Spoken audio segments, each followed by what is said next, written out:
There we go. It just took me a second to get it figured out. All right. You guys should be able to see me now. How's it going, everybody? I hope you're having a great day. Hello, Vaxxer. Yeah, you're right. I was late. I think that perhaps you will find it in your heart to forgive me at some point. Hey, Gem. Hey there, Arc Zero. Roman, we turn the music down. There we go. Hey, Frederick. How you guys doing today? I just figured we could sit and kind of chill out and talk about video games a little bit.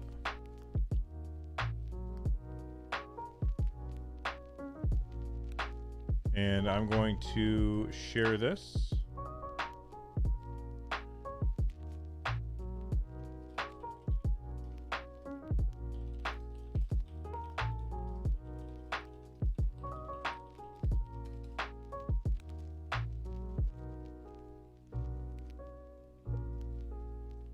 All right.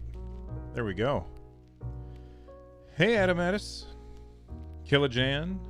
How you doing? Arc Zero, straight to business. Apple's policy sucks. What do you think? Well, I agree that their policy sucks, but I also think that they're allowed to make terrible policies because there's competition. I think that they would get more business at the end of the day. They would make more money if they didn't fight this. However, it's their right to fight it if they want. I think eventually they're going to turn it around and go the other direction, though. All right, let me see if I got this right. No, I got that wrong. Hold on. Hold on. So, let me put this in studio mode for a second.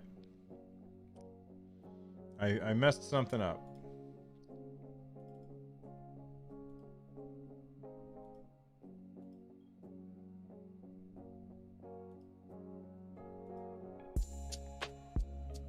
All right, and then I will go back here, turn off studio mode, and there we go.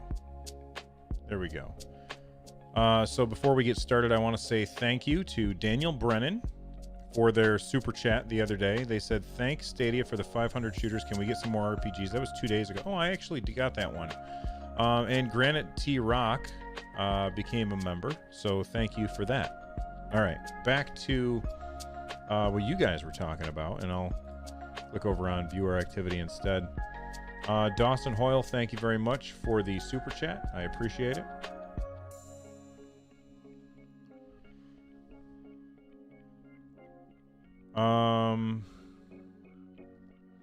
Alucard 23, I have told you guys everything that I am allowed to tell you guys so far.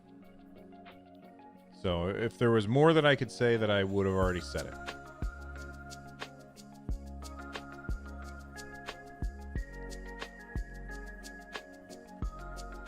Dawson Hoyle, thank you for the super chat. Oh, I just said that one. Hey, Bennett, how's it going, man? Asher Sky, good to see you. Sean Grace, Bill, what difficulty did you play Doom Eternal on? I'm playing it now, and Hurt Me Plenty is very hard. I would say that the game is pretty hard. I don't remember which level. I don't remember which level that I played the game on. But there were definitely places where I had to fight stuff over and over and over in order to get past it because it was really hard. But it's also very satisfying when you accomplish it. You know what I mean?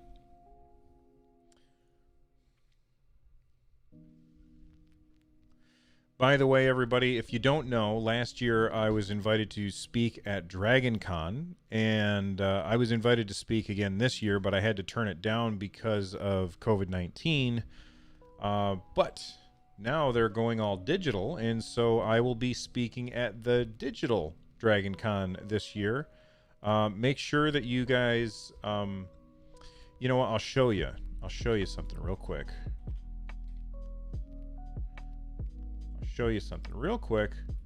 That will help you out. So if you guys look at my website, okay, runjumpstomp.com, and if you scroll down here, right here in this area, it says follow blog via email. There's already over 2,000 people that basically every time we post something new ends up in their email, which is awesome. But if you click on that follow button, then when I get my official schedule, I will be able to let you guys know about that. Whoops, wrong button. I will be able to let you guys know about when I'm going to be on the Digital Dragon Con thing. And that link is in the description down below.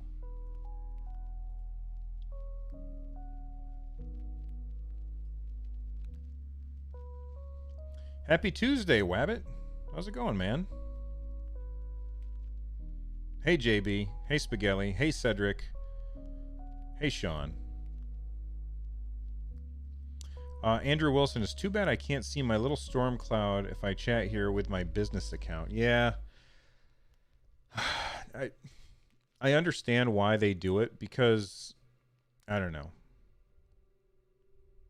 Like, the reason why they separate out branded accounts and stuff like that, I kind of get why they do that, but I wish that they wouldn't, because if I'm watching somebody do crowd play and I want to join in, I wouldn't be able to use the Stadia Cast thing. I wouldn't be able to use Run Jump Stomp because those are brand accounts. I'd have to use my regular account, and I wouldn't want to do that.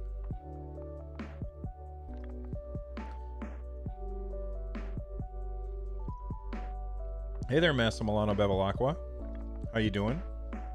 I just like to say your name because I feel like I say it right, and if I don't say it right, feel free to let me know. So actually, what I think I'm gonna do... Actually, no, I'll just leave it the way it is. So what do you guys, what have you guys been playing these days? I just saw that Hyperscape came out today, and I was about to try it out for the first time, and I got a FaceTime call. So, and that FaceTime call went for like an hour and a half or so. So I ended up just saying, well, I'll play it later. I'd rather talk to you guys than play it right now anyway. Perfect pronunciation. Yes. Gem is waiting for the Overwatch event to start. What's the event? Is it just like some pro teams playing or something?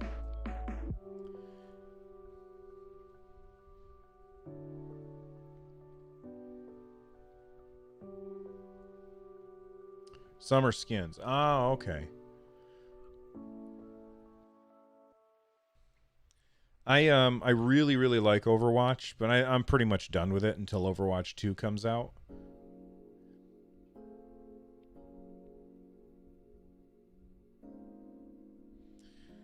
Wabbit's been playing Little Nightmares and Call of Duty. All right.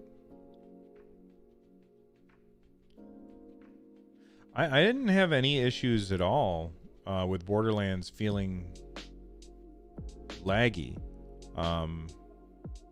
It felt great to me.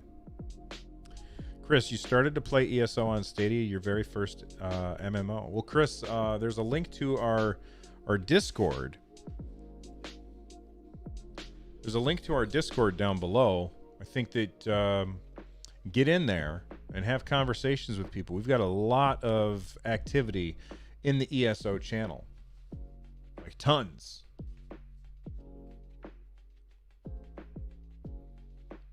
I do like that they're doing the Orcs Mechs Die new challenges and stuff. I think that that's awesome. I like that they'll have like, hey, here's your daily, or is it weekly? Here's your weekly challenge. Hop in the game, do the stuff that you got to do, but you're limited to only choosing these things or whatever, and then have a high score based on that. I think that sounds really cool. You're playing F1, which is a poor port, and Strange Brigade. Strange Brigade is awesome. I haven't played F1 myself. What makes it a poor port? That's my question.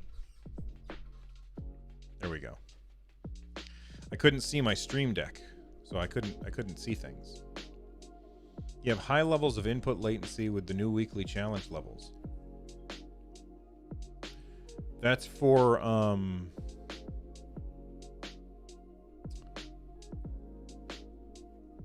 Orcs Must Die, Gem? Oh, weird.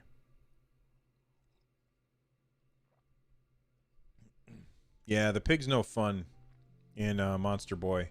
But like once you have access, well, okay, I think the fact of the matter is that as you're playing that game, there's very little to challenge you until you unlock multiple personalities, whatever the word is that I'm looking for. Multiple animals. Like once you unlock the ability to change into new things, then it completely changes. I think it's so much better that way. I felt like the pig was just boring.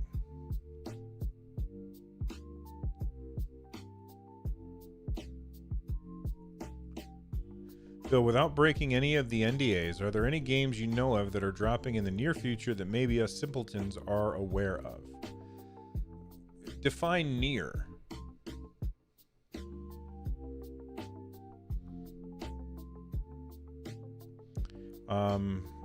Assassin's Creed Odyssey never gets boring swinging that axe. I've not played that game yet. Well, yeah, I haven't played that game yet. I'm waiting for myself to have a big chunk of time to sit down and play it, because I know that's the kind of game that if I start playing it, I'm going to get sucked completely in. You know? And I have it. Somebody gifted it to me. And so it's sitting there in my list of games that I own, and I want to play it, but I don't want to play it if I can only play it for a little bit. And that's the same thing that happened to me with Final Fantasy VII Remake. Is I never have enough time to... I don't want to play that game unless I can sit down for a solid 2 hours and play the game. Wondered about your library. Do you have every game that is available on Stadia? No. I have the games that I'm interested in that I've purchased. I have the games that were given to me as like review codes, but sometimes those don't go to me. Sometimes I give those to Lloyd. Like he and I'll discuss which one of us is probably more excited for that game. And you know, whoever is the one who's going to be more excited for that wins.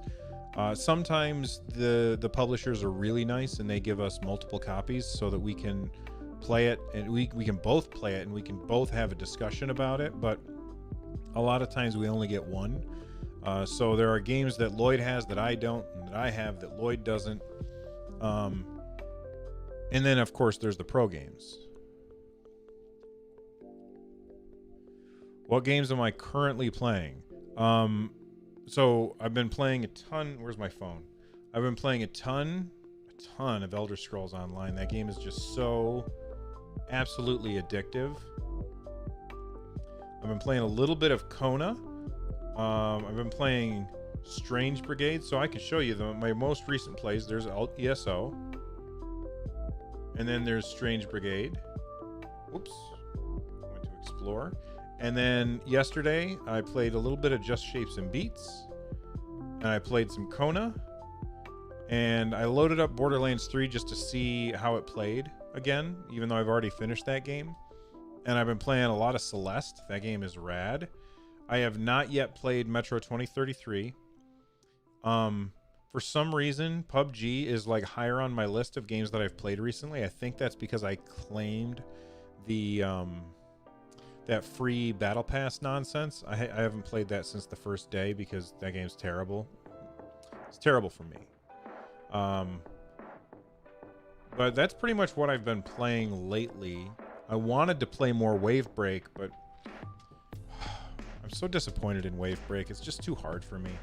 I wanted to really love that game, but it's too difficult, and I constantly end up getting killed. What the heck?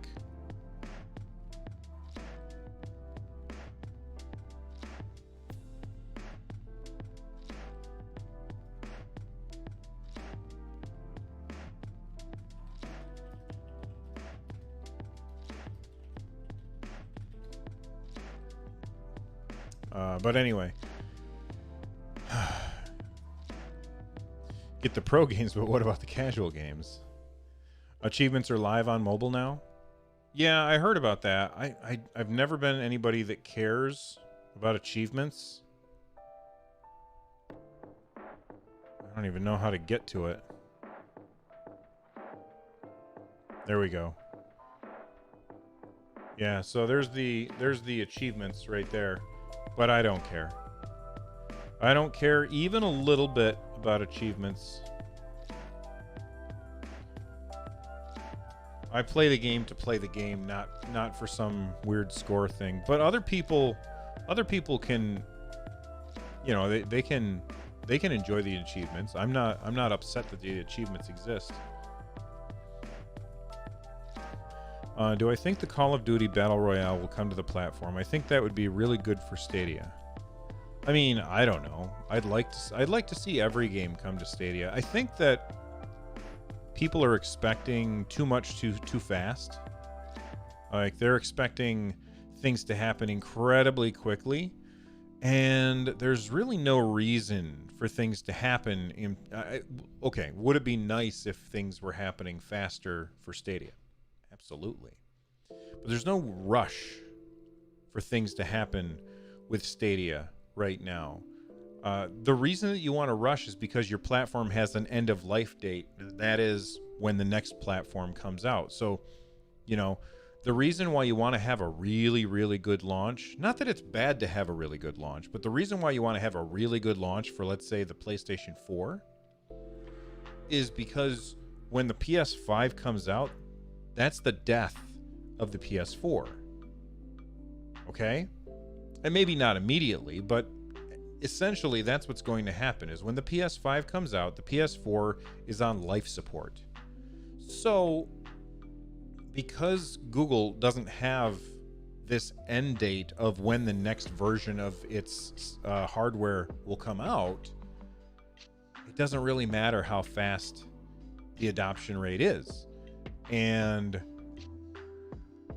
I'm perfectly fine being patient, biding my time, as the library and the audience and the platform itself grows slowly over time.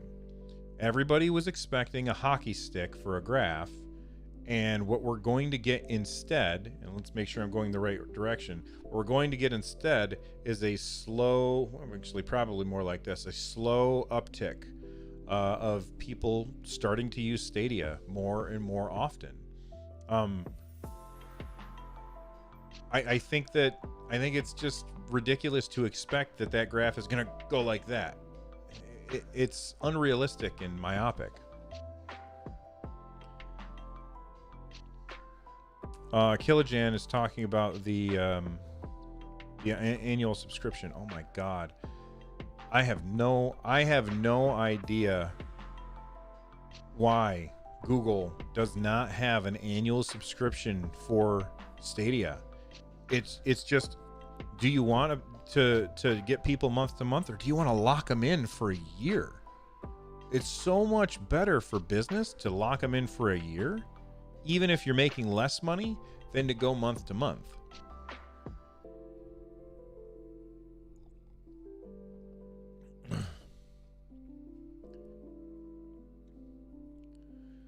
Google is prioritizing developers right now. It would seem a bad move in the short term, but so much better in the long term. Yeah, Dr. Spaceman, and that's what I will refer to you as, Dr. Spaceman. I love that name.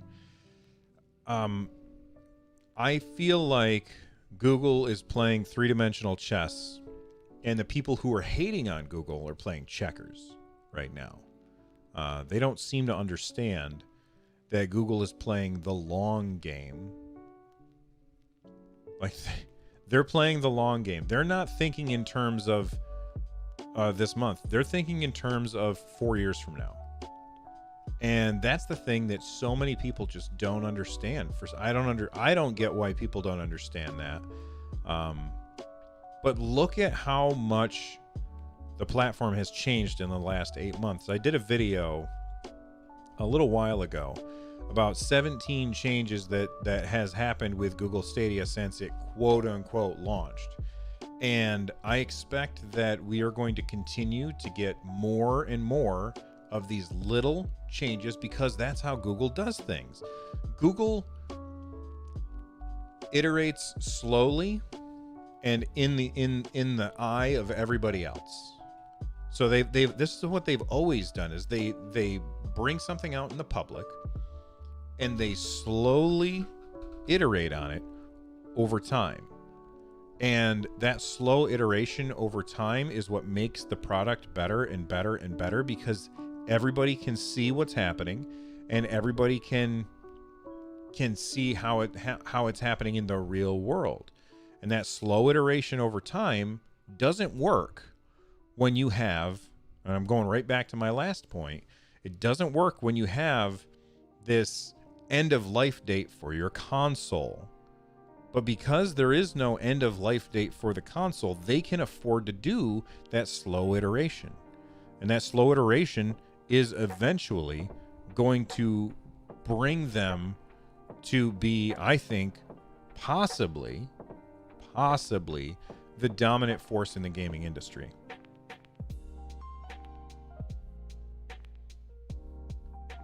I probably said iteration about 400 times. So I will not reiterate that for you, Joel, but thank you for the troll. Joel Mead, more like Troll Mead. Over on my Twitch channel, if you type !Joel Mead, the bot responds with Joel Mead, more like Troll Mead. I don't know if that works here. I don't think it does.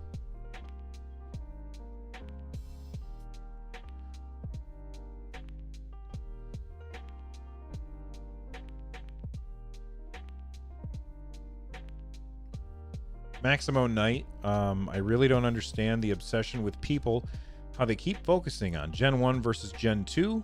Why can't we just look at the games? Does it work? Does it look good? And are you having fun? I completely agree. And that's why I don't think that Google should talk about next gen hardware at all. Ever. They should never mention it.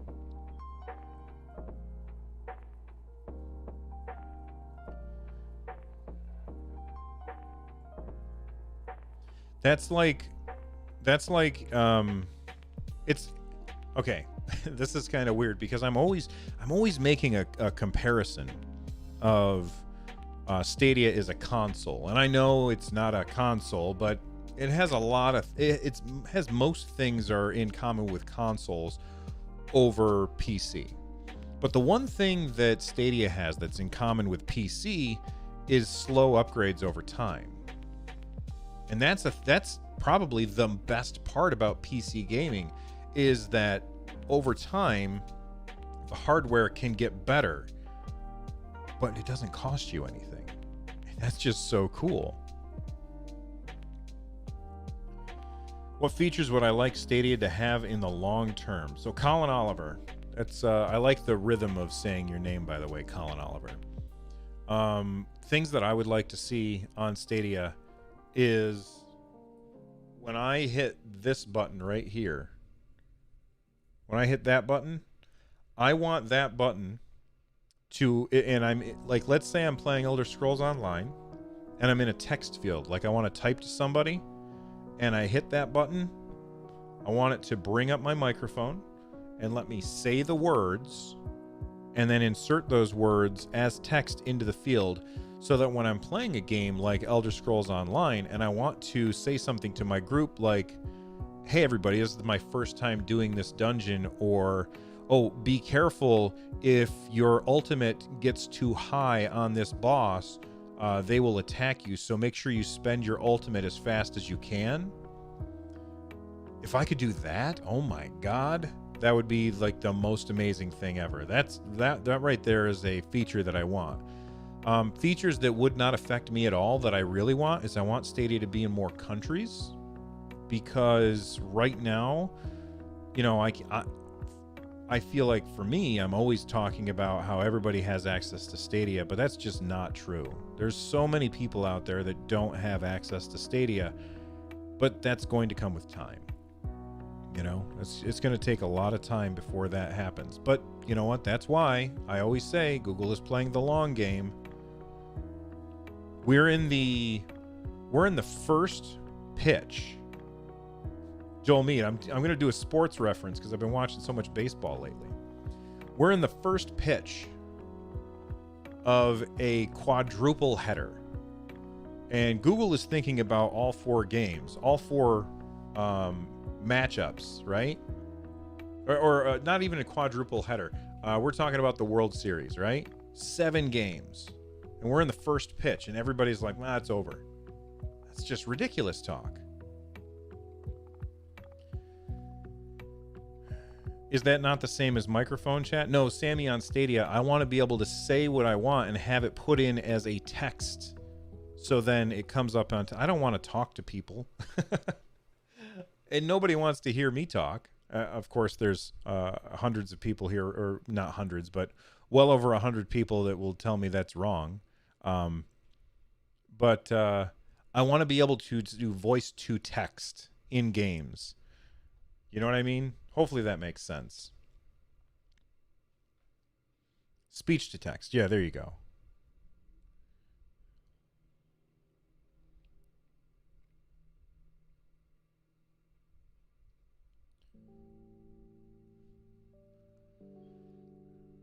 Maybe the third inning of the first game of a best of 7 series. No. First pitch.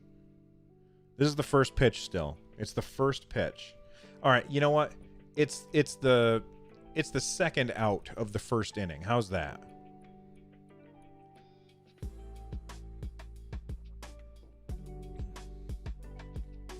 Brett says, I'm worried about how Stadia will compare to next-gen consoles. I know Stadia plays Assassin's Creed Odyssey just as well as my Xbox, but will Assassin's Creed Valhalla be as good in Stadia as Xbox Series X?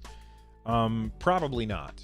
I don't think it will be. At least until developers have had more time dealing with the hardware. You're talking about... Oh, well, I mean... Okay. So, developers have had... I think... Maybe I'm wrong. But developers have probably had their hands on Xbox Series X hardware for at least a year, maybe more. I'm going to guess even more. They've had their hands on those dev kits for a long time. And I think that devs have not had their hands on Stadia hardware for nearly as long. That being said, I guess the way I look at it is that almost right now, and if you happen to be a dev if you happen to be a dev that's in chat and I'm wrong about this, please feel free to let me know. But I feel like any game that has come out so far and that will come out in 2020 and maybe even the first half of 2021 on Stadia is a port. I think all of those games are ports. They were originally made with the idea that these games would be coming to another platform. And then Stadia came around and they were like, you know what? Let's go ahead and port it to Stadia as well.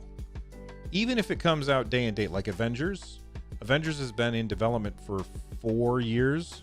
Well, we've known about its development for 4 years. It's probably been in development for longer than that. And so Stadia is at the end of the day, or Stadia is like just now showing up. And so that game is a port.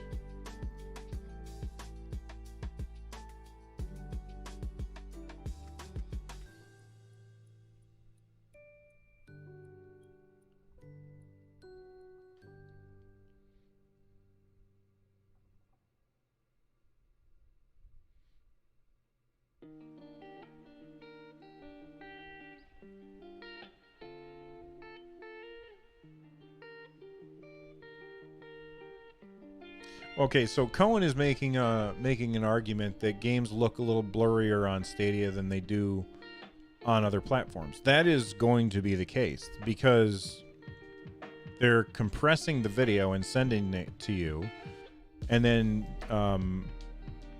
decompressing the video. That's not the right word. Decoding the video in order to show it to you. And there's going to be compression artifacts in the video. It's always going to be a little bit blurrier. When you look at it side by side, you're going to see those problems. But when you just play it on one, you'll forget about it. And I've experienced this where I've played like Fortnite on my PS4, and then it came to Nintendo Switch, and I played it on Nintendo Switch.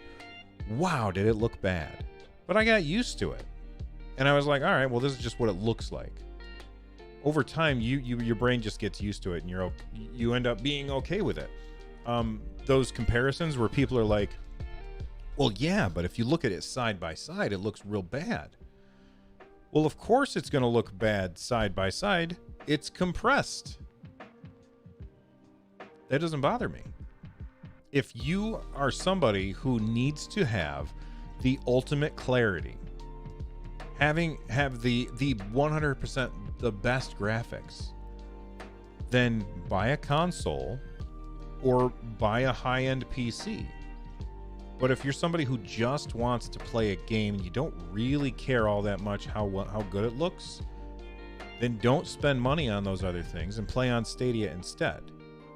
If gameplay is far more important to you than the graphics, then play on Stadia instead.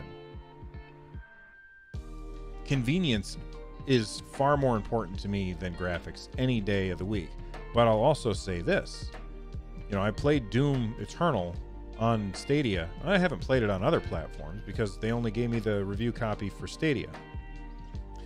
That game's beautiful and it looks awesome on Stadia.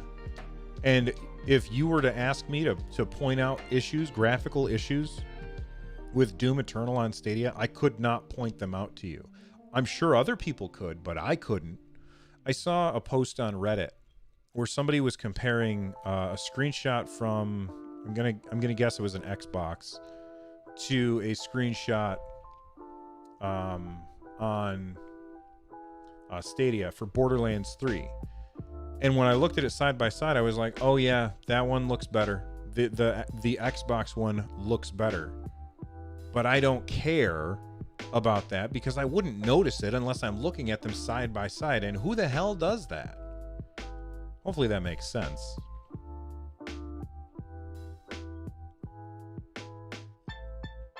Stadia Gamer 201. Do you think we will get game announcements this week?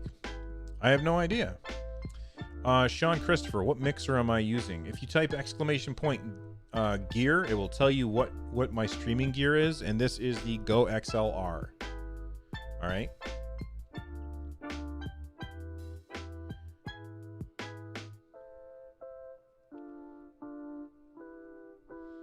Yeah, stupid rabbit. If you need to see the freckles on the orcs' butts, then Stadia is not for you. Yeah, I agree. Freckles on the orcs' butts. That's funny. Holy Spirit Lord said Red Dead Redemption 2. Hold on. I don't want this to scroll. Red Dead Redemption 2 just started running 4K 60 on Stadia today, though, along with other games like Ghost Recon Breakpoint and Borderlands 3. Is that true? I don't know if that's true. That's interesting if it's true. I played most of Borderlands 3 at 1080p, 60 frames per second. I had a blast with it.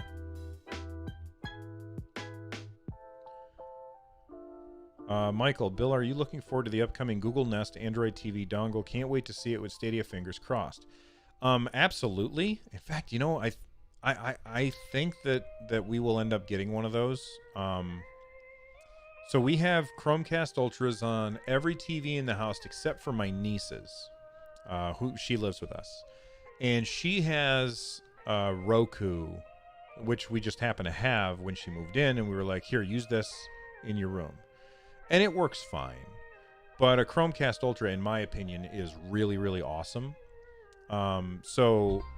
But my wife doesn't like using the Chromecast Ultras nearly as much as I do, because it doesn't have a remote. So when the new CCU with a remote comes out, I would like to get that for our bedroom, because that's where my wife and I watch the most TV, and then we would have the remote, so my wife would be happy with it, and then I would take the old Chromecast and give it to my niece, so then she could use it to watch her stuff instead of the Roku, because the Roku is really, really old.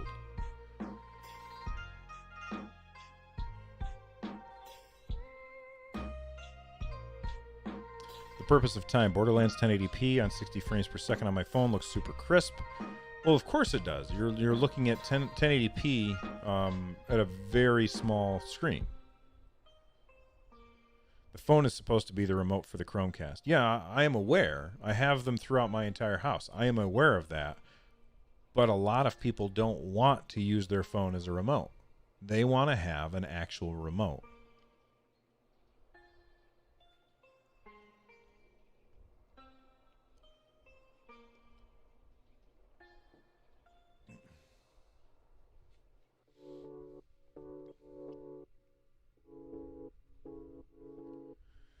Oh, Jem, I think that many people will say that I'm not a true gamer, and I'm okay with that.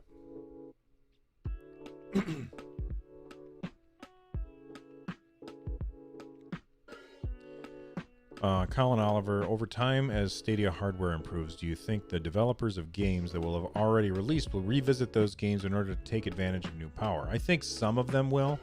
For a game like Borderlands 3, where it's kind of an ongoing thing, that makes a lot of sense. When you look at, we'll say, I gotta look. Let's see. You know, like, okay, here's an example. A game like Tomb Raider. Doesn't make a lot of sense for them to revisit that. You know what I mean? So I think that when you're talking about online games or games where they continually have new content, I do think that developers will go back and make adjustments in order to make things run better. But I don't think that games like Tomb Raider, it doesn't make sense for them to do that. They finish the game, they may patch some things to fix things, but they'll probably move on to the next project. And I think that makes a lot of sense for them. Zombie 13. I care about graphics, but Stadia looks great. GFN looks better for me, only because GFN games are PC games and Stadia is console-looking games. Black Zombie, I completely understand that. Over time, I think that is going to change.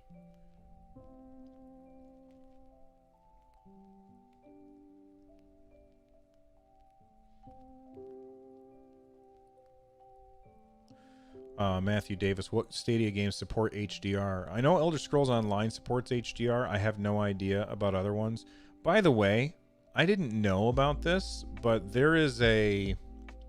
Did you guys know that on Windows... I had no idea. On Windows, under display settings, there's a checkbox to turn on HDR. I didn't know that. I have this HDR monitor, and when using Windows, I've not been using HDR this whole time. I just turned it on today.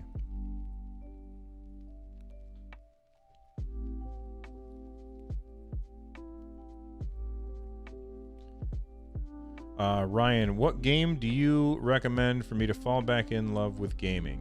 Well, Ryan, that's a good question, but I don't feel like I can answer that without you giving us more information. What kind of games do you think you would like? If you like single-player games with a story, I would say try out Guilt. That game's amazing. If you're looking for an action-packed shooter, I would say go with Doom. If you're looking for an online game where you're playing with other people, I would recommend Destiny 2, The Division 2, or Elder Scrolls Online. it's really hard to narrow that down for you without more information. Joel Mead says the most intelligent thing in the world. He says, if you play games, you're a true gamer. It doesn't matter if it's competitive Overwatch in the National Championship Finals or if you're an 80-year-old grandma playing Candy Crush. Joel Mead, I 100% agree with you, and that is awesome. Would I like Google to have a cashback system for game purchases like the one Nintendo has for the Switch? I mean, I wouldn't say no to it, but I don't care. The amount of money that you get back on the Nintendo Switch is like a tiny little amount, but like give me the option to buy a game and get a little bit of money towards my next game. Sure.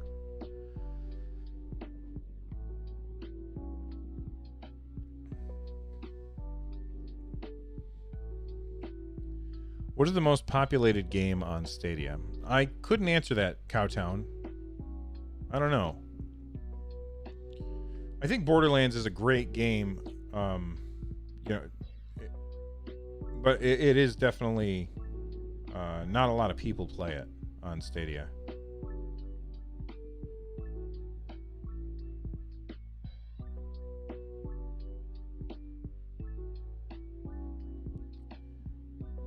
Guys, give me 1 second. I need to read an email. It's a work-related email.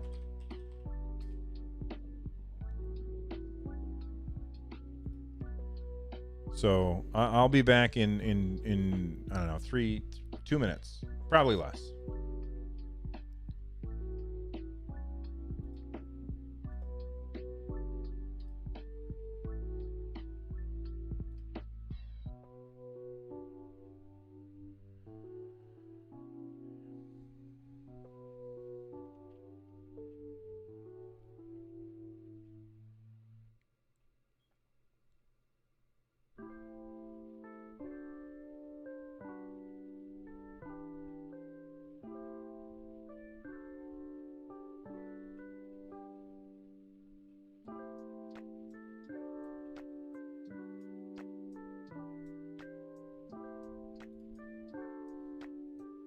All right, I'm back. No, I didn't miss a Zoom meeting.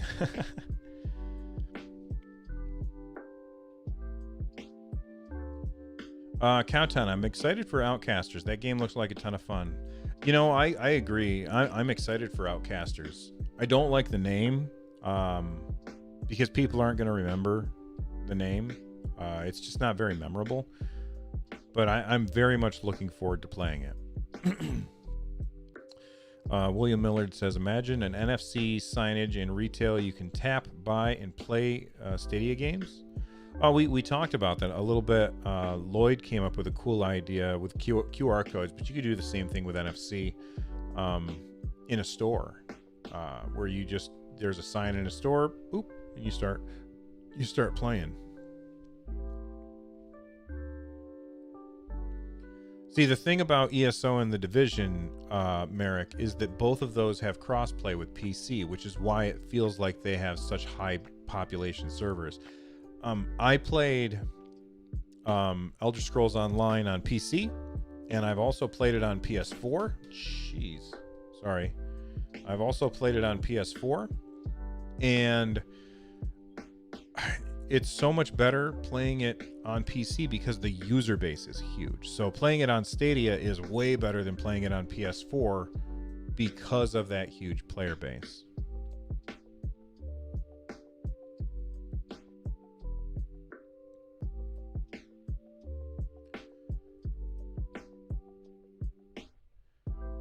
So Ryan, right now we don't have family, like they don't have family plans. But I interviewed John Justice, who's the head of product for Stadia, and he said that was something that they were looking at. And Gem Stadia, who is here in chat somewhere, they have uncovered a whole bunch of like code snippets from the APK or the Stadia website related to family sharing. But right now, we don't have that particular stuff yet. Jonathan, have I tried the weekly challenge in Orcs Must Die 3? That game is awesome. I have not. I have about 30 to 40 hours in Orcs Must Die 3, and I had an absolute blast with it. I think I would struggle to go back to it right now, though, unless I was playing multiplayer with somebody. And, like, most of my multiplayer moments are in Elder Scrolls Online right now, because there's a persistence to that game. Like, I log in, I play a little bit of that game. I don't have to set anything up with anybody ahead of time, and I'm in and out quick. And I also improve my character a little bit. And while Orcs Must Die 3 is fantastic, it just isn't calling me back right now. But man, that game's awesome. And I'm very happy that I played it for as much as I did. It's a wonderful game. I'm going to be right back. I'm just going to open the door right here because it's kind of warm in here. And I just changed the temperature in here too.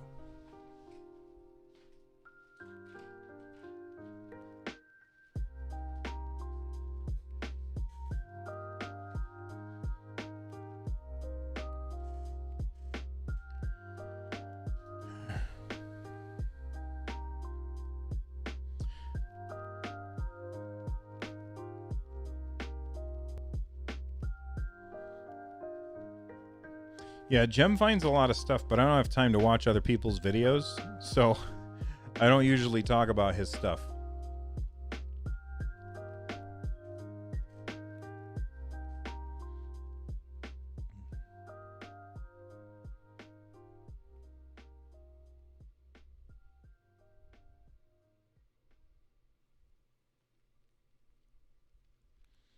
Speaking of Orcs Must Die 3, a lot of the Orcs Must Die community didn't even know the game came out.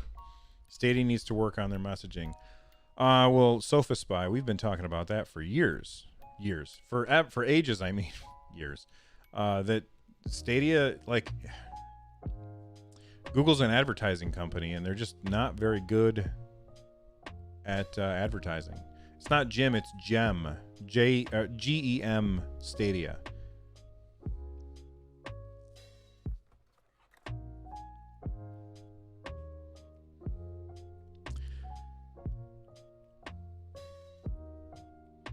So my speeds that I have, and I never have any problems with Stadia. I've been playing, my son and I both playing Stadia, my wife watching something on Netflix, and my niece watching something on Netflix, all at the same time. And we have never had any issues on Stadia with like those hiccups or anything like that. And this has been happening at the same time where I'm streaming on, playing a game on Stadia and streaming it at the same time. And so if I do my network check, I wonder if this network check is going to interfere with the stream. We'll find out in a second. So I'm doing a network check on my phone. Google took the Wii U route to marketing. That's funny.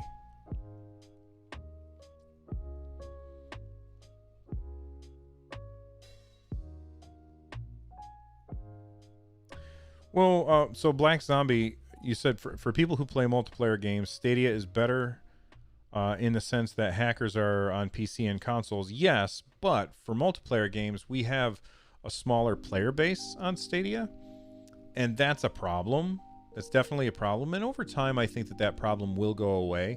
But we have a smaller player base, and that goes away when you're talking about games that have cross play. But then that takes away the advantage of no cheaters. So I'm just making sure there's no, yeah.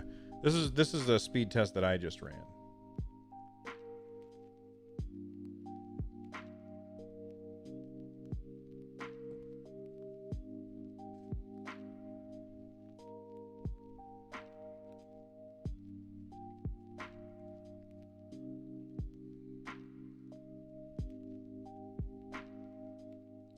Crowdplay will eliminate it. Will prefer playing in a small community. I'm not sure I understand what you mean by that, Time.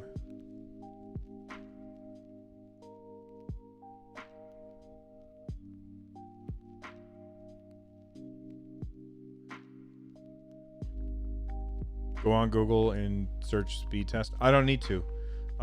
That was my Google Wi-Fi. This is my Google Wi-Fi app. So it does a speed test automatically for me.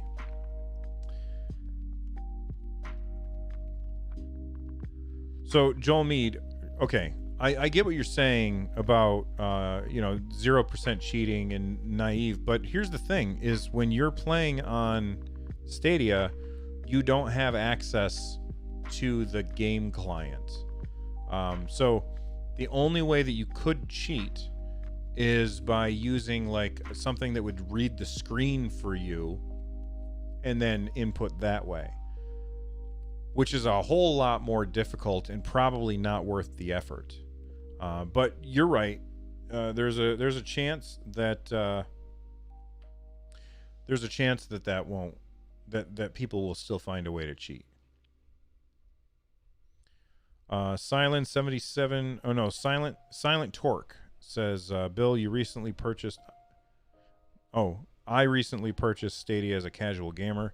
You've probably covered this. What is the current user base currently, and potential predictions from Google leading into the holiday period? Well, I think COVID-19 took everything and threw it in the garbage.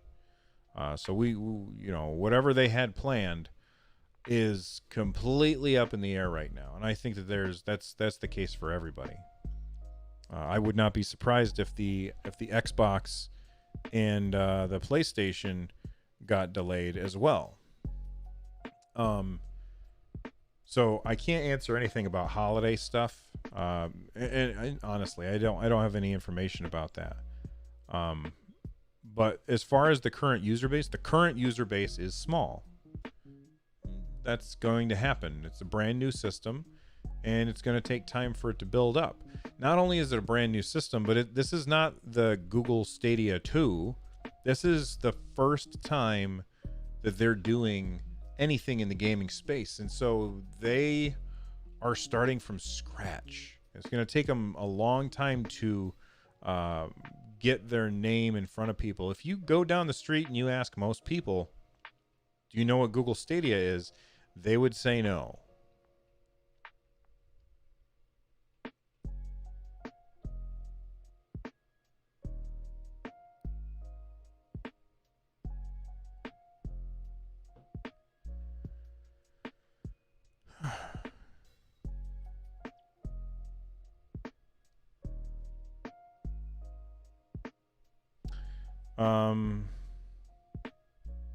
When Google eventually drops a Gen 2 game and they have millions of subscribers, how the heck will they handle that instant load of Gen 2 blades?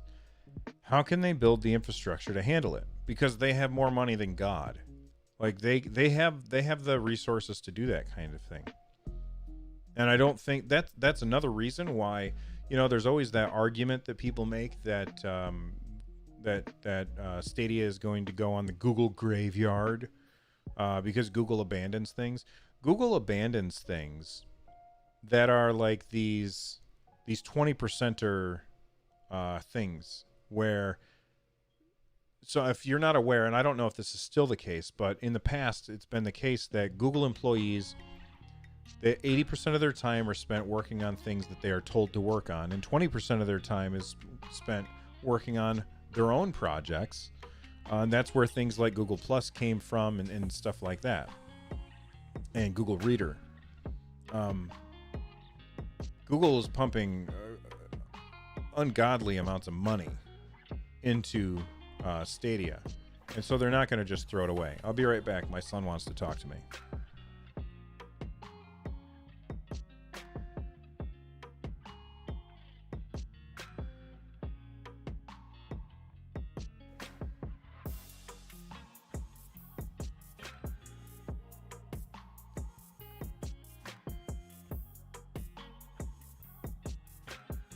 All right, I'm back.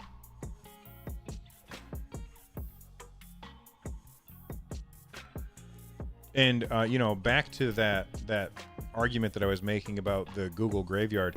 Look at what Microsoft has done with their stuff. Like, they have so many things that they've made and abandoned over and over and over. Every company does that. They all do it.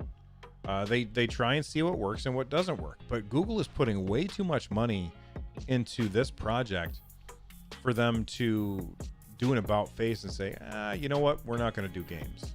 We're spending too much money. They're in this for the long haul. Why are they in this for the long haul? Because gaming revenue is the highest of any entertainment industry.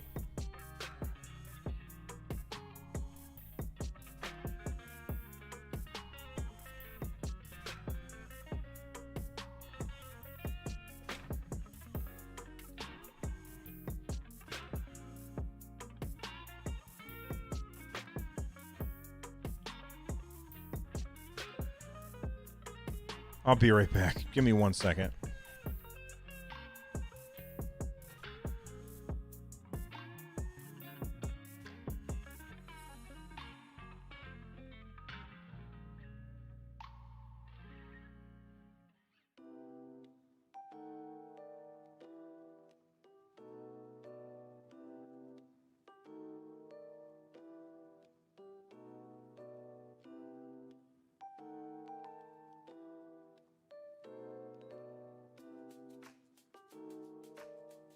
All right, I'm back. Sorry, I had to go grab a cold water.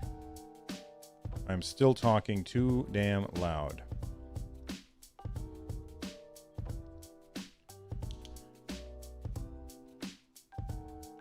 Jonathan, I like your background music. What artist is that? It's Harris Heller. This music is called Stream Beats, and it is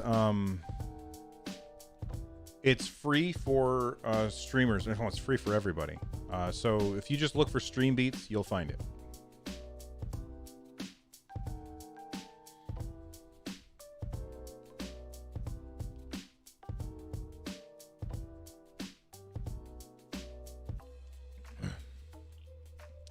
So Maximo brings up the elastic computing, and you know, a lot of people might ask, well, okay, they talked about elastic computing at GDC when they first unveiled Stadia, and this is kind of an important thing, you know, because people are like, well, how come we're not seeing it?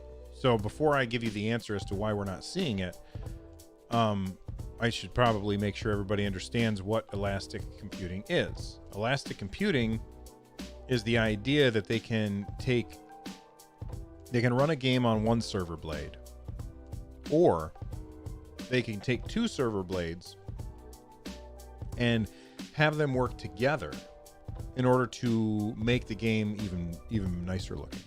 Okay, and they called that elastic computing. So why isn't Google using that? Well, like I said, I'm not an engineer. I don't make this stuff. But if I were to make a guess, is that the developers who make the games, they need to make the game with that API in mind. So they need to look at it and say, all right, well, if we're going to do that, then let's make sure that we do this.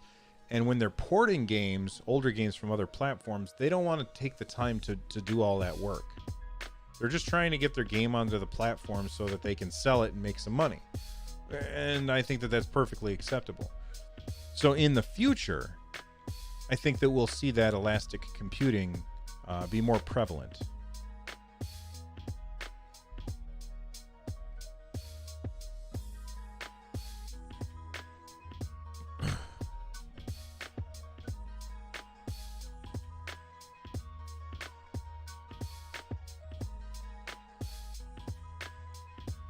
Yeah, I think that's definitely I feel like Stadia, you know, Jem's talking about getting their friend excited for using Stadia only to find out that they don't have the internet for it. A friend of mine at work plays games all the time, but he has terrible internet at his house, and they don't use the internet enough. Like, it's good enough for Netflix, but for Stadia, it's probably not quite there. So I can't recommend it to him, which is too bad, because it's really cool. But not everybody has internet that's up to snuff, especially in the US, where, yeah, most people who live in the States have access to really good internet. I have access to really good internet. But 5 miles or 10 miles down, I don't know how far away he lives. Maybe 5 miles to my dad's house. He does not have access to high-speed internet. In fact, when he built his house, so the house that I grew up in, well, okay, the house that he was living in while I was growing up, and I went there on the weekends and stuff, like that was way back in the woods. And he decided he wanted to build a new house on the same land, but closer to the road or whatever. And so he built this new house, and he hired, he decided when he was doing that he didn't want to have the power lines, because he had like telephone poles up in the air and power lines to go back to his old house. And he was like, well, you know what? Since I'm doing all this construction anyway, I'm going to bury the power lines. And so he hired a backhoe digger to come out and dig a trench for the power lines. And the power company was like, yeah, all right, cool. We'll do that. He bought the conduit that it had to go in and everything. And he called up at the time it was Time Warner.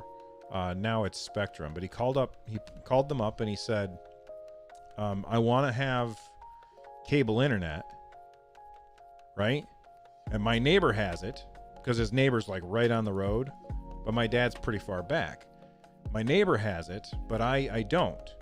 And so they came out and they said to him, if you want us to do this, it's going to cost $5,000. And he said, well, okay, how about if I just buy the wire and I buy the conduit, and all you have to do is hook it up?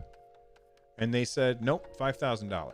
So he said, screw you. I don't care about the internet all that much.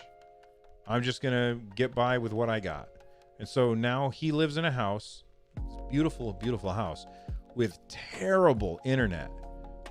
He lives off Verizon MiFi to check his email and stuff. And like when they want to update their phones, my dad drives to my house and uses my Wi-Fi to update his phone. And that's the case in a lot of places, because there's no competition in the US. Like where I live, there is one broadband internet provider, and that is Spectrum. And there is nobody for them to compete with, so they don't have to do anything in order to keep customers. So there's a lot of people who live in this country who have terrible internet. They may not be the people who live in, it may not be a majority of people, because most people are in places where they have access to really good internet. But there's a lot of people who don't have access to really good internet. And that's a big problem for Stadia. And I think the only solution to that is two things. Time. Stadia has to wait for internet to get more prevalent. And, three things. So time, regulation. The government needs to step in and break up these giant companies like Spectrum, Time Warner, Comcast, and tell them you're not allowed, just like they did with AT&T and made the baby bells back then. They need to break them up. And then thirdly, I think what Google can do is do a 540p version that's not nearly as intense. And yes, I know everybody always says, hey, Starlink, blah, blah, blah. You know what? I'll believe it when I see it. That's all. I'm skeptical. I'm skeptical that it will work as good as they say it will.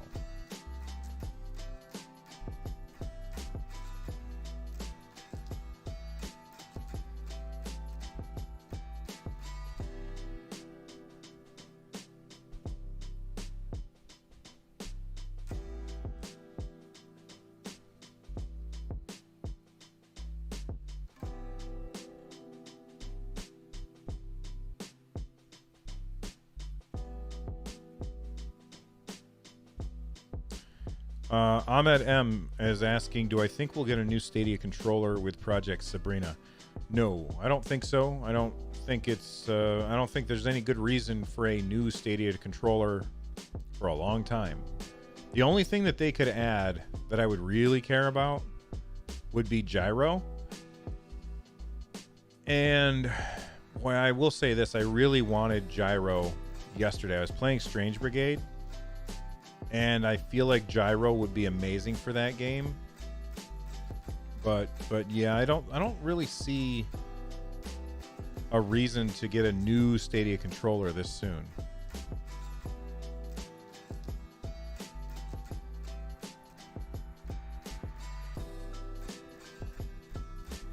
So Luke Castle is asking, what is Project Sabrina? It's the new Chromecast Ultra that comes with a remote.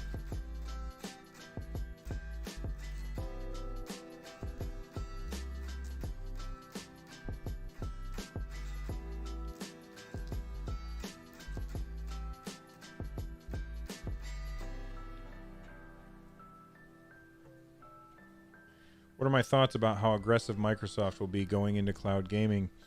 And do you think this is the last time we see next generation consoles? Well, okay, so that's two really heavy questions. To answer the first one, I think Microsoft is going to be very aggressive, and that's a good thing. More competition is good. I want to see Google get aggressive back and have this really good, healthy back and forth. But and this is a big but here. All right, this is important. It doesn't really matter. You don't have. Here's the thing with Stadia, is you don't have to subscribe. You can buy a game on Stadia and still use it. And most people don't give a damn about 1080 or I'm sorry, about 4K. They just don't. Most people have a 1080p screen. They don't have 4K. Most people don't have 4K. So most people aren't going to have any good reason to subscribe to Pro unless they're interested in getting the deals. So you can just buy the games that you like and play them on Stadia without buying anything else. And that's really, really awesome. The great thing about cloud computing and cloud gaming is that it takes away the need for this tribalism. Right now, we live in this incredibly tribal world, especially in the gaming industry, where it's, PS4 versus Xbox versus Nintendo. Well, guess what? When you no longer have to invest hundreds of dollars in a box in order to play the game that you want to play, it doesn't matter as much. The second part of your question, I have now forgotten, and I don't remember what it is. So feel free to ask it again, because chat has scrolled by and I've forgotten it. Sean Grace, gyro seems wasted on DualShock 4. Very few games used it, and they barely did anything with it. Here's why, Sean Grace. And this is why gyro won't happen on Stadia either. Because of Xbox. Microsoft did not implement gyro into their controllers. So it was only on PlayStation and Nintendo Switch. So why would a why would a developer invest a bunch of time and money into making sure that stuff is working right if a big portion of their audience is never going to use that feature? And with the Xbox Series X coming out with no the next gen Xbox coming out with no gyro, basically using the same controllers, I think gyro is effectively dead unless you're on Nintendo Switch, and that'll be mostly on first party games, which is too bad, because I think gyro aiming is amazing. It's fantastic. I love it. Gem, hopefully I'll stay streaming for another 60 minutes. I'm making food. Well, we'll see. I don't know. New York Comic-Con has been canceled and will be replaced by an entirely virtual event hosted on YouTube. Okay, cool. That just happened. DragonCon was canceled and is replaced with a virtual event, and I am going to be speaking at these virtual events. So for those of you who weren't here at the very beginning, I want to show you something. All right. Go to my website. All right. My website is runjumpstomp.com. I think there's a link in the description down below. Go to my website, scroll. Right down here, you see follow blog via email. If you click on that button, you and the other 2,000 people who've already done that will get an email when I post new stuff. And so when I find out about my DragonCon schedule, about when I will be appearing on their stuff, I will post it to my website here, and then you'll be able to find out more then. All right? Do it!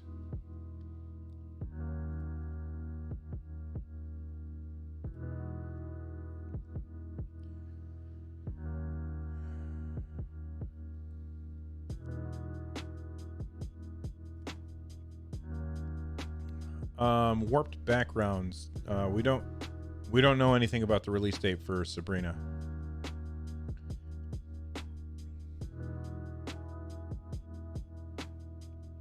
Mitch C says xCloud gets a pass for a lot of shortcomings right now, but that will probably change when it goes live and people are actually paying for it. Here's the thing, though, that you have to remember, Mitch, is a lot of the people who will have access to xCloud are not getting it because they want xCloud. It's going to be part of their Game Pass subscription, which is why I think that that's awesome.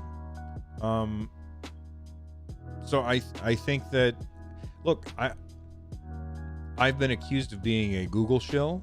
I've been accused of being a Google hater.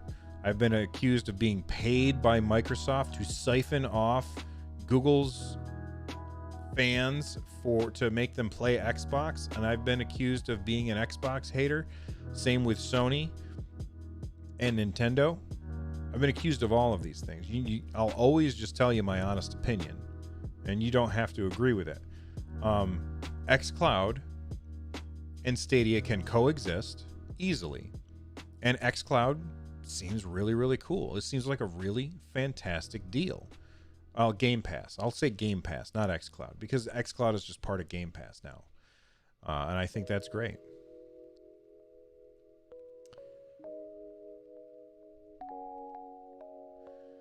So I have to watch Bill on a screen now. I've never done that before. That's right. On a screen. Which sucks, because that means I won't get to meet all of the... Like, last year when I was at DragonCon, I had a bunch of people come up to me and they're like, hey, I love your shows. And that was like the craziest thing that has ever happened. Silent Torque says, second part was, do you think this is the last generation we'll see consoles? No, I don't think so. I know a lot of people say that, but you have to remember, like, the internet issues. Not everybody has access to the internet, and a lot of people, like, if you live at my dad's house and you live at my house, you have the same experience on your PlayStation or on your Xbox or on your Switch. You have a very different experience on Stadia. And so I don't think that cloud gaming, while I do think that cloud gaming is the future, until the internet is so absolutely crazy pervasive that you can't get away from it, then no, I don't think that. We'll see. Maybe I'm wrong. Maybe Starlink will give everybody the internet that we need. Watching this on my new Samsung S Plus at 120 hertz. Well, Alakazam, I got some bad news for you. I'm only encoding it at 60 hertz, so it's not going to do you any good. But thanks for watching.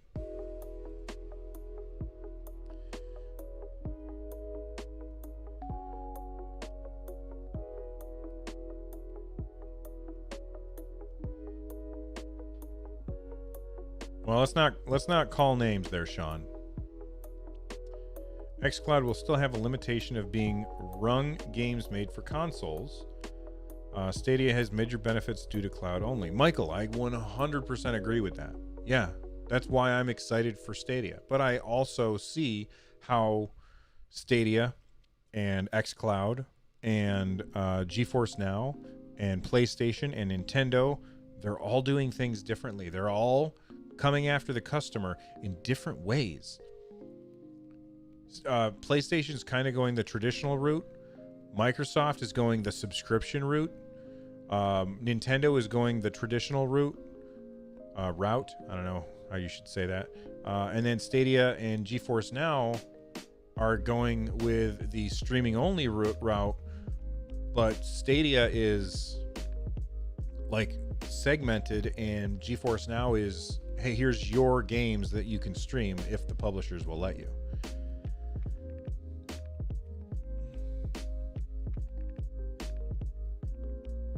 Adam, that's exactly what I was just saying. Yeah. You know, I feel like I need to turn off HDR on this because some of the text is hard to read. Display settings. I'm going to turn that off.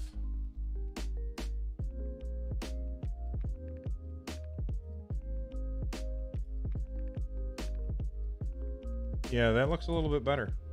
Now I have to turn up the brightness on my monitor.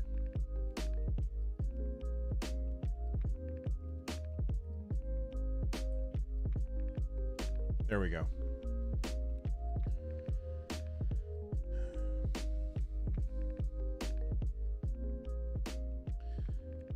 Greg Lucas says Stadia browser versus Chromecast, which is a better experience? Chromecast is a better experience, 100%. But you do have limitations like being able to type. That's kind of it. That's really the only limitation, I think. I very much prefer using the Chromecast. Gem, don't make that text so small. Bernard, hey Bill, lovely as open mics. Well, thank you for coming to them.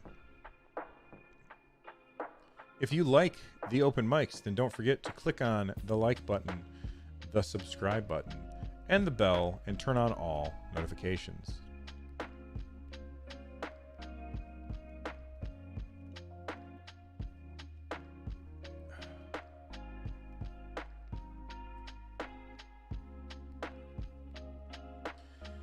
Would you be playing Dead by Daylight? You mean when it comes out? I mean, I'll try it if they give me a review copy. I'll try it. I don't know that I'll buy it myself though. It's kind of, you know, I think that there's people who have not played that, and I think that they will. If I were gonna, I probably would have already. Actually, do I own it? I think I got it once on like a Humble Bundle, and I just never played it. I don't know. We'll see. I mean, it's going to have crowd play, so maybe.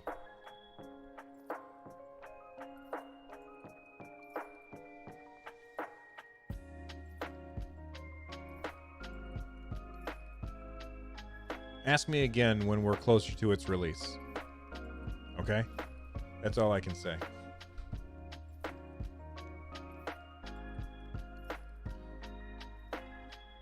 Alakazam says browser is the best experience. The thing is that the Chromecast Ultra has HDR, and I like to use HDR when possible. Although some games HDR is not very good. Sammy, what color controller should they release next? I don't know. I don't care. I still want a Wasabi controller. This is like, I have this one, and my son has the, oh look, the those are my eyes. Anyway, my son has the white one. Mr. Roman is saying a clear controller. They have clear controllers. If you're on the dev team, you got access to the clear controllers. And they're pretty rare. Like somebody who was on the dev team sent me a DM on Twitter with a picture of it, and I was like, oh, I'm jealous. It looks so cool. I would really like to get a Wasabi controller because it's cool looking.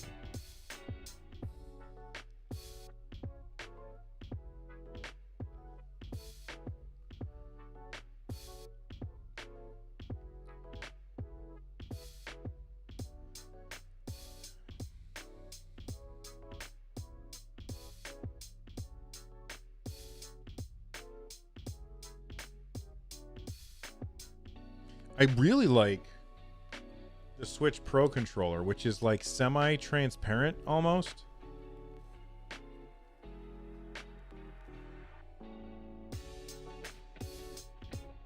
Like it's all, it doesn't show up on my screen or on my camera very good, but you can kind of see stuff slightly through the controller.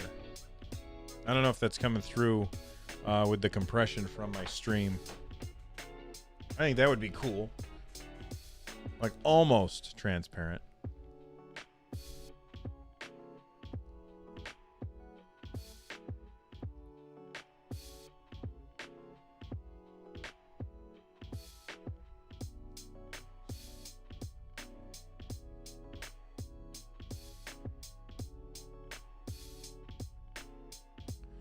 It said content made for kids so I could get notifications. What?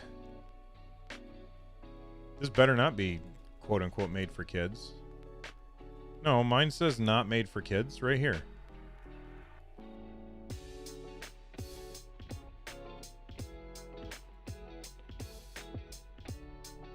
See right there. No, it's not made for kids. In fact, if you're a kid, get out of here. Go someplace else. This is a stream for adults to discuss things.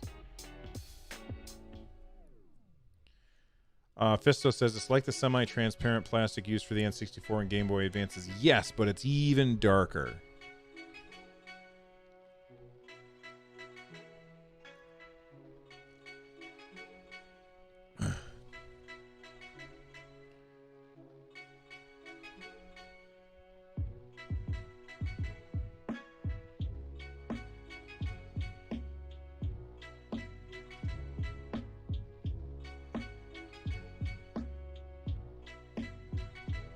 You're just telling me what it says.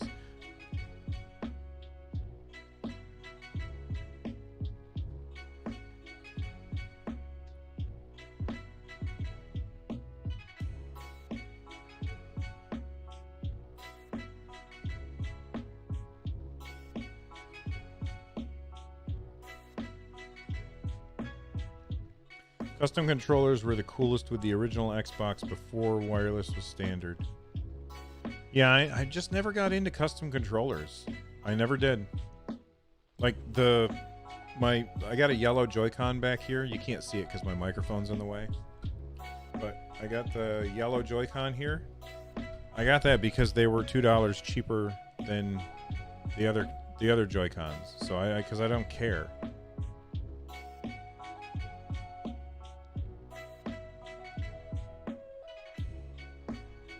Cyberpunk 2077 controller to match my chair. You got a Cyberpunk 2077 chair?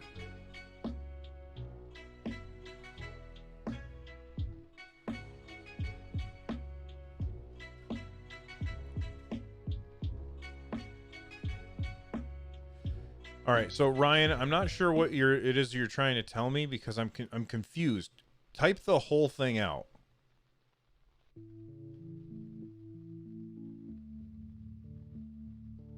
Because your messages are getting broken up by everybody else's messages, and so I'm really not sure what you mean by so you couldn't get notifications.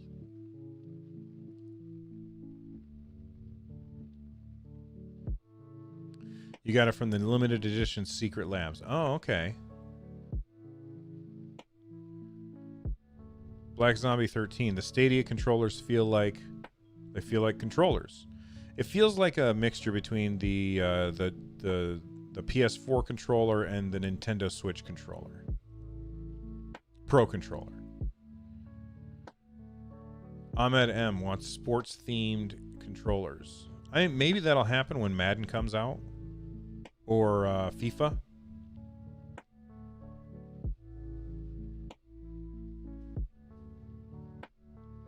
The thing is like there's no screws in this. You know? So like who else can make them other than Google? I'm not sure. Wabbit wants NHL on Stadia. I'm excited for that golf game. I'll tell you what. What day is that? When is NH or not NHL? For crying, PGA 2020 Stadia.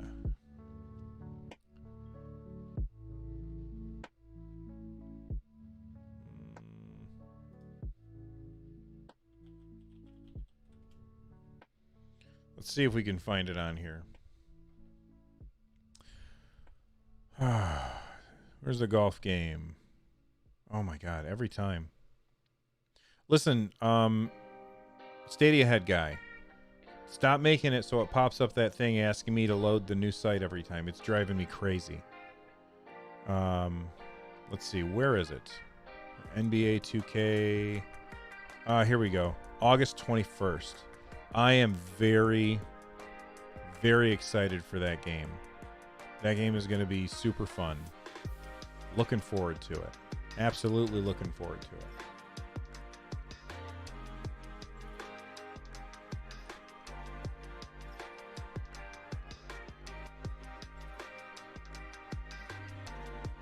Joe Mead, Bill, I hear you're a big sports fan. If Madden came to Stadia, Madden is coming to Stadia, which team would you play as, and how many seasons into franchise mode would you play? Okay, so the last time I played a Madden game was like Madden 92. And I really liked Madden 92. I know that the modern Madden games are really, really, like, you gotta be real good. And I just know that I'm not. So I'm not interested in Madden.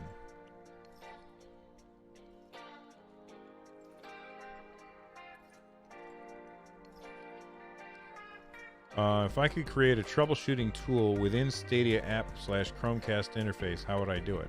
I don't know, man. I'm not a developer. I'm just a nerd in his attic.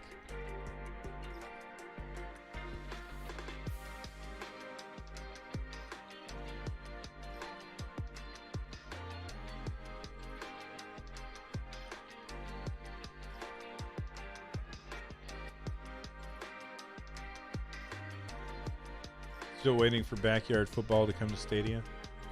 I don't even know what that is.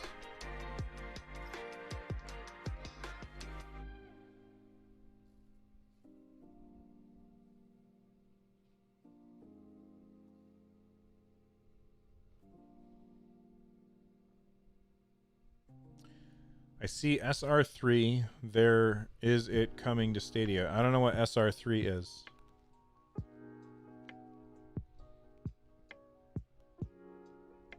I'm not really into sports games either, but the golf game, I love golf games.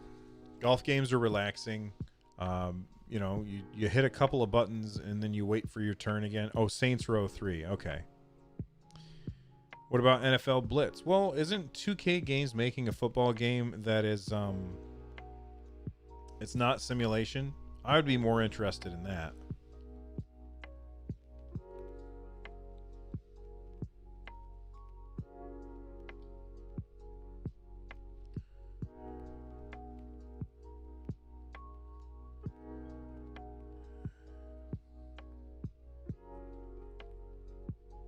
Looking forward to hopefully some new announcement at Gamescom at the end of the month. Has Stadia planned to Connect stream around that time? We don't know when the next Stadia Connect is. Oh, Fisto, yes, absolutely. That roller derby game from Ubisoft.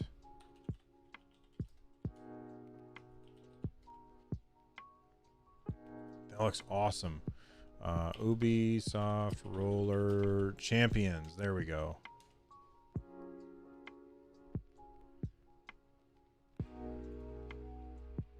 Just let me mute this.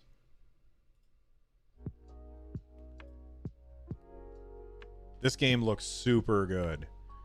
I am very much looking forward to this. And I would assume that this will come to Stadia because it's Ubisoft, and Ubisoft has been a big proponent of cloud gaming. So I anticipate that we'll be playing this on Google Stadia. It's just so absolutely crazy looking. It looks so fun. and I played like one match. No, I didn't even get to play it. So the game, like at E3 last year, they had it like where you could download it and play it. And I downloaded it, but I never had time to play it before it went away and you couldn't play it anymore. But it just looks so absolutely awesome.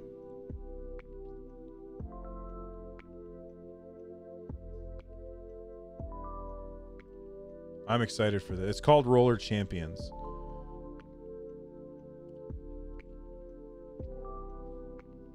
That game looks rad. Really rad.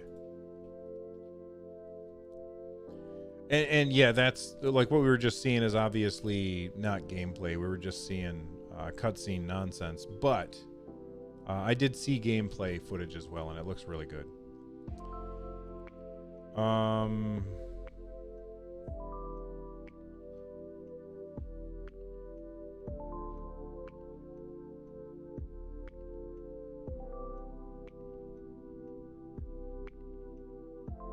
Yeah, Michael, that's what I was just saying.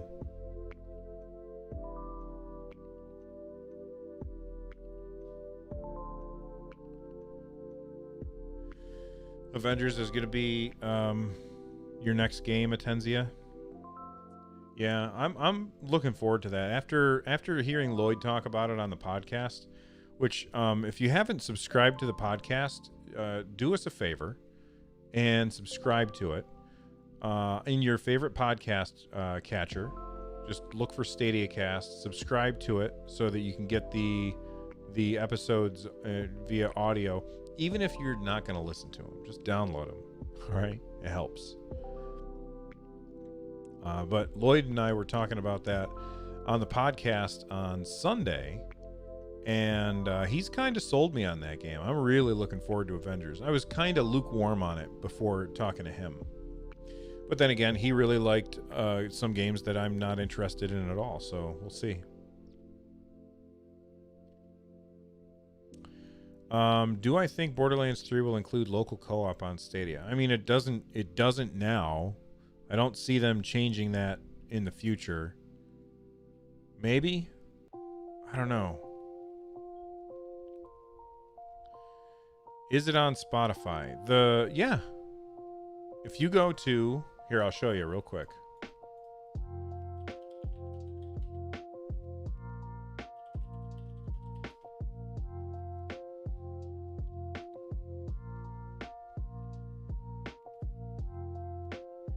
If you go to Stadia or anchor.fm/StadiaCast, all right, you're going to see this, and you can click on Listen on Spotify right there.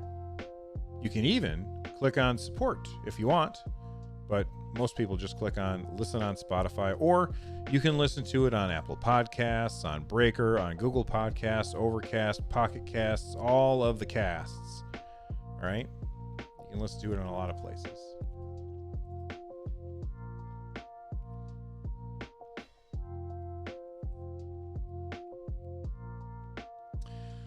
Kevin W., any thoughts on why we didn't get Hyperscape yet? That's my thoughts on it. I think we will. I think eventually Hyperscape will also come to Stadia. Takes time. Silent Torque. Apart from contributing towards the stream with stickers or highlighted message of you, got a join facility yet? What? Silent Torque, I'm not sure I understand what you mean. How is Stadia Cat? He's sleeping. I can see him from here. He's sleeping on my bed in the other room. Thank you, Michael. Michael, if you're already following that, then also look for 143 pixels. All right? 143. Let me show you guys that real quick. If you go to 143pixels.com. It's loading. There you go. 143pixels.com. All right. You can subscribe on whatever thing. It's free. Doesn't cost you a thing. And it's probably the show that I'm most proud of. very, very proud of this show. Please check it out. All right.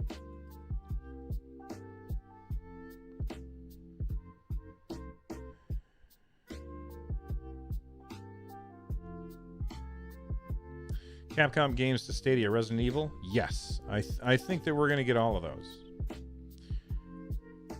Silent Torque, or have you got to have a certain amount of subscribers? So if you look at the, I'm assuming you're asking about the join button, which is right down below. Like it's right there. Like right underneath that. Right down there, there's a join button. You can click on that.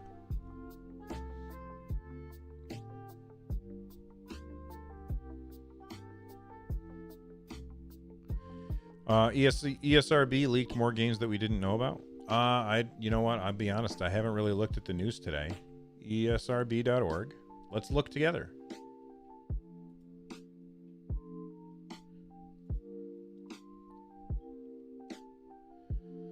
So let's look. Oh, look at that. Marvel's Avengers. Looking forward to that. So Mafia 2 Definitive Edition. We already knew about that.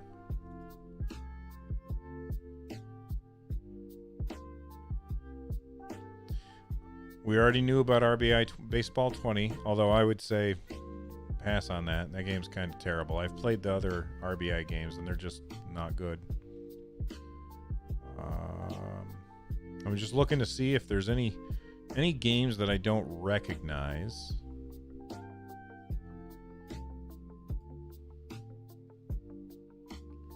So far, I recognize all of them. Oh, Super Bomberman R Online. I am looking forward to that game so much. That game is going to be very, very exciting. I hope.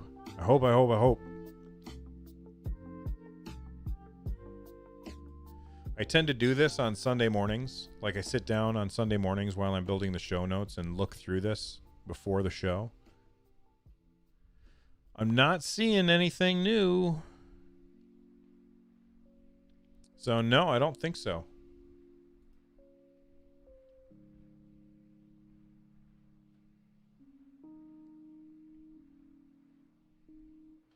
Oh, okay. I haven't searched for that yet.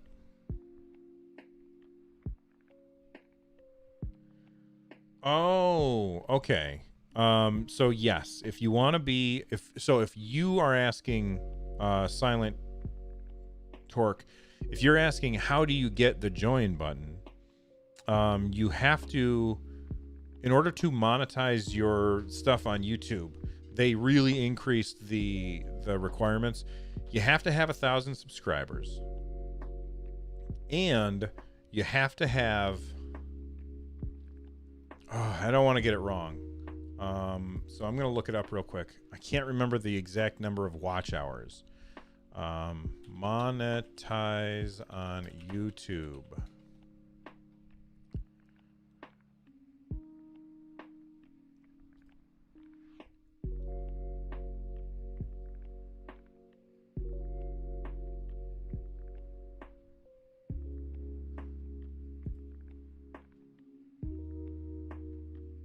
Trying to find it.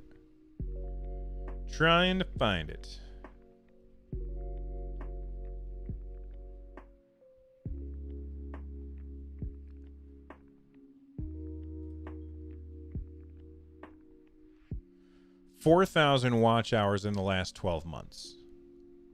Okay? So you have to have 1,000 subscribers, and you have to have 4,000 watch hours in the last 12 months in order to be monetized on YouTube.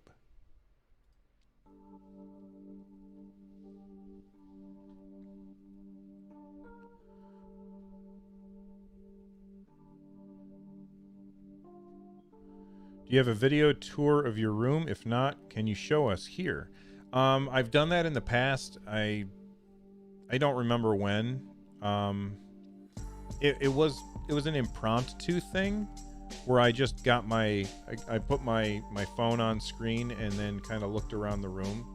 I don't know where it is.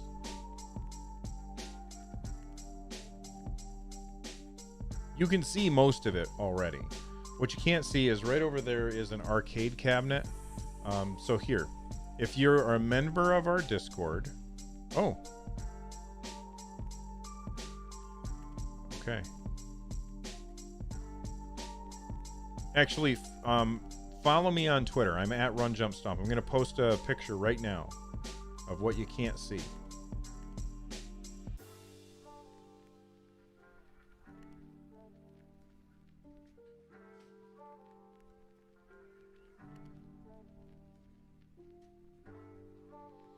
Use photo.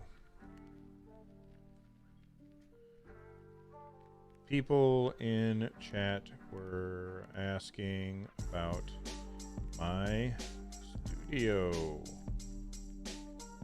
Here is the arcade cabinet.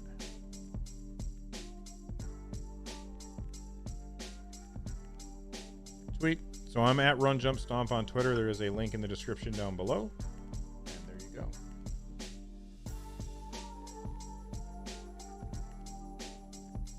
Yeah, the Russian pain machine. That's over there. See you later, Joel Mead. Thanks for hanging out, man. I appreciate it. I really do. You're an awesome dude. Does anyone else get what seems to be wireless interference with their Stadia controller? Not me.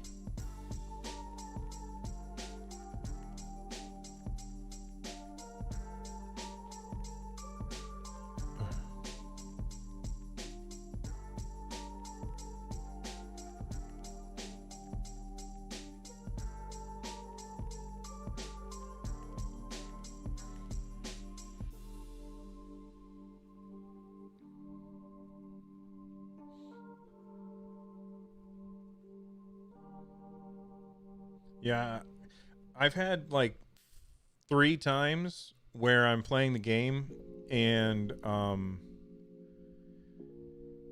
like my controller will lose its connection to Stadia, but then I'll turn it off and back on and I'm right back to it.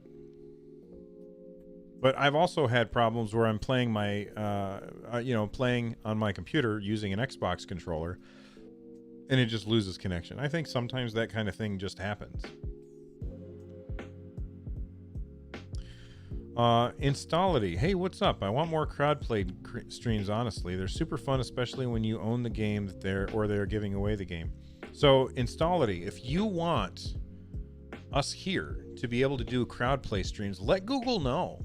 Say, hey, we would love it to do crowd play streams with StadiaCast.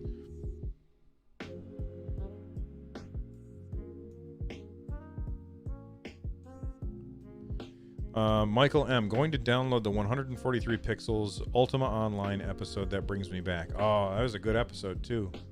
They're all good episodes. Season 4 is really coming together. Season 4, I've got Per Schneider, who is one of the co-founders of IGN on there. I've got my very good friend Tony P. Henderson, who I met at DragonCon last year, on season 4 of 143 Pixels. He's the first person that I've had come back a second time, which is awesome. I got Andre Segers, who is the founder of Game Explain for season 4.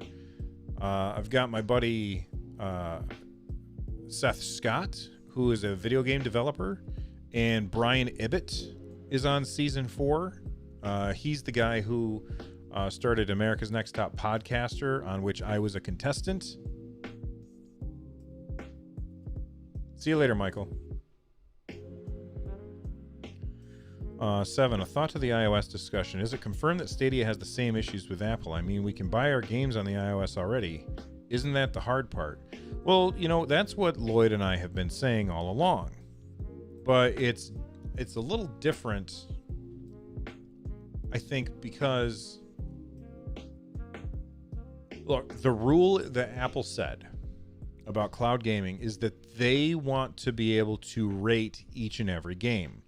So let's say that there is a game, and I'm just going to make up okay, there have been games, and they've come out on Steam where you are basically a murderer, and the whole point of the game is to kill people, right?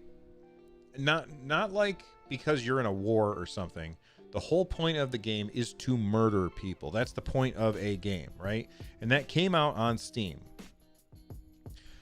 Now, Apple wants to have the ability to say, no, you can't have that on our store. Even if Google says it's okay, which I don't think Google would do, but if Google says, yeah, we can bring that game to our store, Apple wants the ability to say, no, thank you, get that out of here. And I think that's really their biggest issue with it. Of course, they also want their 30% cut, which I understand some people don't like that. And I'm not going to say one way or the other whether or not they deserve a 30% cut, because I'm not really part of that conversation. But Apple doesn't want that kind of stuff on their devices. And I can understand that too. I also think, however, that Apple and Google and Microsoft and Nvidia and all the other cloud gaming stuff, they're all going to eventually come to an agreement in some fashion.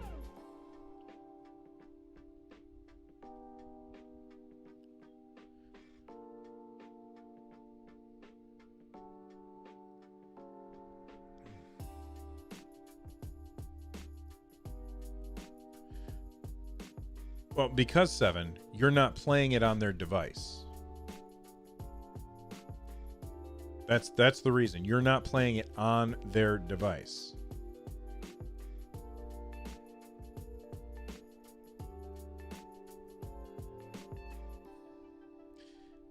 I described GTA. You know what? I played GTA and I was unimpressed. I didn't play it for very long because their controls are terrible. I don't like Rockstar games.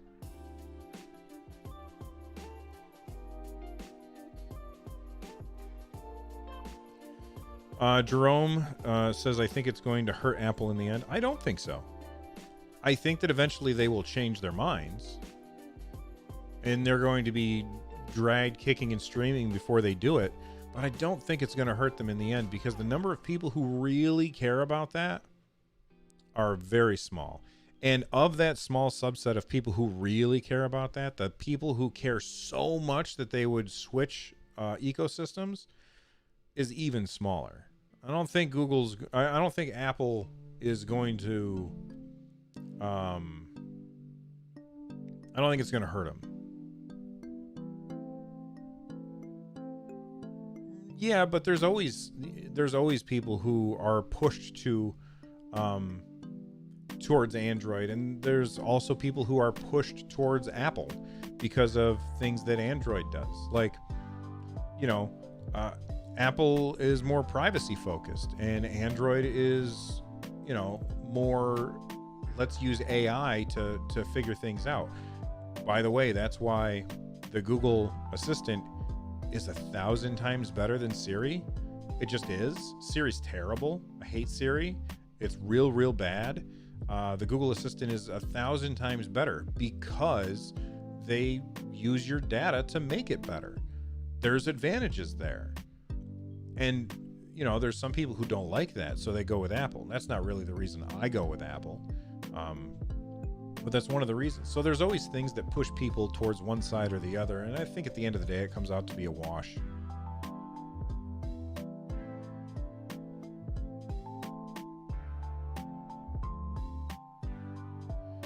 You can take any argument, 7, and you can transfer it to some other example and then take it to the extreme to make that argument seem ridiculous. But I don't think that the arguments that I were just making are ridiculous.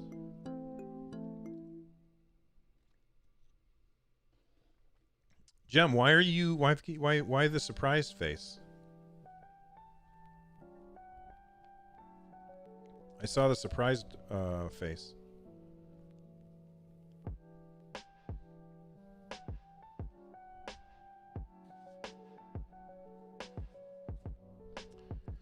Xbox Series X launching November. Halo Infinite not until 2021, but only Stadia gets a bad rap for these things. Sad. No one should be hated over this. Well, no one should be hated over anything like that. But yeah, I do think that there's a double standard when it comes to Google and Xbox, and here's the reason. There's a lot of people out there who 100% despise Google. Just like there's a bunch of people out there that despise Apple. And you know, when you're talking about gamers, they're incredibly tribal, and they don't like anything that is against what they have invested their money and time into. And so the people who really, really like Xbox, they're going to, and look, there's people on Stadia who do the same exact thing. But the people who really, really like Xbox, they're going to complain about all of the things that they don't like about Stadia. And when Xbox does the same thing, they're going to be like, oh, it's fine. And the same thing happens with PlayStation. What is this? I don't know. Oh, it's books? Huh? Yeah. Oh, okay. Cool.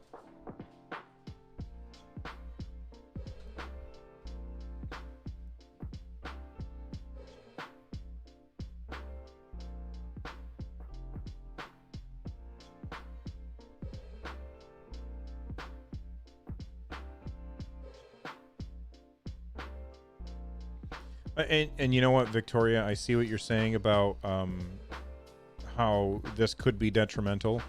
And, you know, the argument that a lot of people have when they talk about games being digital games, not just Stadia, but digital games being detrimental to gamers as a whole, there's a lot of good logic to those arguments. But what people fail to understand is that when you go to the store and you buy a game off the shelf and you take that disc and you put it in your PS4 or your Xbox One, you don't actually own that game. You own a license to play that game. And the license owner, who is very much not you, you are allowed to use it, but the license owner can take that back anytime that they want. Anytime that they want. Now, if they would do that, that would be stupid, but they're not going to do that. But they can. And that kind of takes a lot of the oomph out of that argument. Hold on a sec. My son wants to talk to me about something.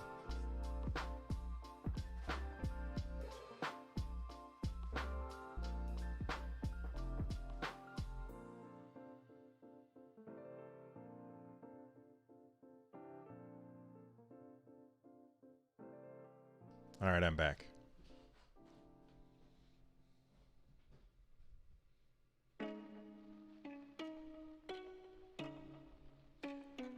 And here's the thing, Brian, you know, with people thinking that owning the disc means that you own the game outright, you know, they can turn off the internet to their console, and their console no longer connects to the internet, and they can still play the game.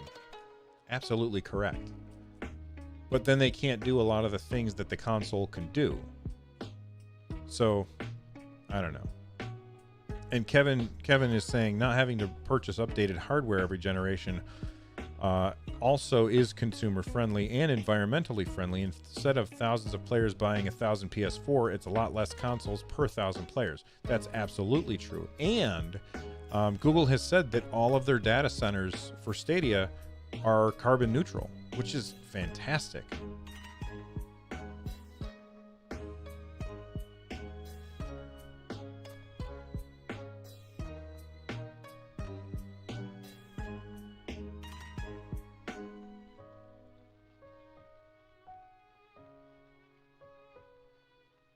And, you know, Victoria is talking about, you know, exchanging convenience and accessibility for security.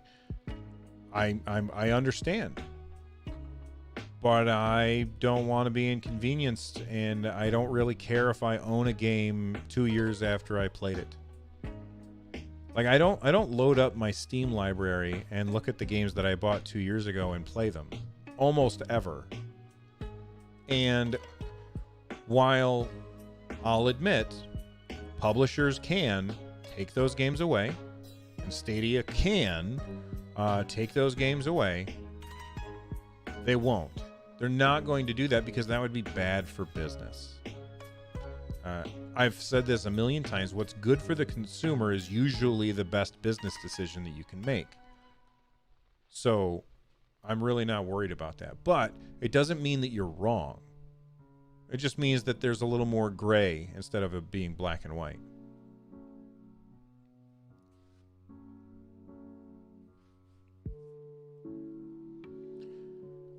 Kevin Newby, do I think Stadia should have exclusives? Okay, so there's a couple of ways to look at that question. Do I think it needs exclusives? And the answer to that is no. Would exclusives help? Absolutely. But Stadia already has exclusives. You can't play Guilt anywhere else. You can't play Orcs Must Die 3 anywhere else. You can't play Wavebreak anywhere else yet. Okay? Those are exclusives to Stadia. Now, of course, they aren't these huge AAA whatevers that everybody's looking for, but they are exclusives to Stadia. And exclusives do help. They do help push people towards, playing the system. But the thing about Stadia is that you don't have to buy the system in order to play the games. So as soon as somebody, a game comes out, let's say that there's a game that comes out on Xbox Series X, PS4, and Stadia, but doesn't come to Xbox One or PS5. Let me start that whole sentence over. Let's go into the future a year, right? You have a PS4 at home. You don't have an Xbox Series X. You don't have a PS5. The prices are a little too high right now for you to want to invest the money into those two platforms right now. So you're waiting, right? And a new game comes out. A game that is on PS5 and Xbox Series X and Stadia, but it's not on Xbox One or on PS4 or on Nintendo Switch. And you have a PS4 and Stadia. You don't even have to have Stadia. You just have a PS4. That's the only thing that you have. But this game looks really good and you want to play it. So now you have to make a decision. Do you spend the hundreds of dollars on the console, or do you just buy the game from Stadia and try it? Now, the big stumbling block is, do you have the internet access to really take advantage of Stadia? If the answer is no, then either buy the console and play the game, or you're going to have to wait until things get cheaper. Okay, but if you do have the internet, that like you have good internet and you want to play that game, you don't have to invest in that. Right now, that doesn't exist because we're at the end of a console cycle. Once that beginning of a console cycle, like the midway point, or not even the midway point, the early part of the new console cycle happens, I think that there's going to be a lot of people who are trying games on Stadia for the first time because they don't want to invest the money on an Xbox Series X or a PS5 when they can just buy the game on Stadia instead. I think that's pretty compelling.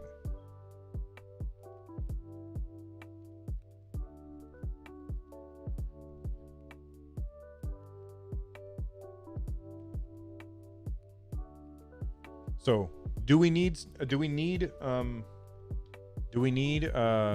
exclusives?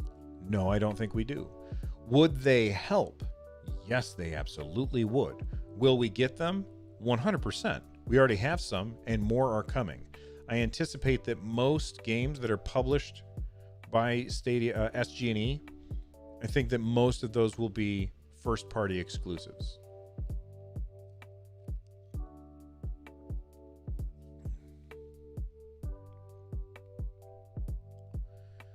XYZYX says, if Stadia launches Gen 2 hardware, they can keep the Gen 1 hardware for games that didn't need Gen 2. That way, Stadia would be even more environmentally friendly. I fully anticipate that that's what they're going to do. You know, you're playing a game like Spitlings on this super powerful hardware, however many teraflops, who cares, that it has, and you're using it to play Spitlings. And there's so many people out there that are like, don't make those games for Stadia. Make the AAA games. Guess what? Spitlings is an awesome game, and you should play it. It's really, really fun. And there's going to be games like that come out 5 years from now that don't require a lot of power, but you're still going to want them to be on Stadia because that means more people are playing on Stadia. Bill, I mentioned this on Sunday. Well, I mentioned a lot of things on Sunday.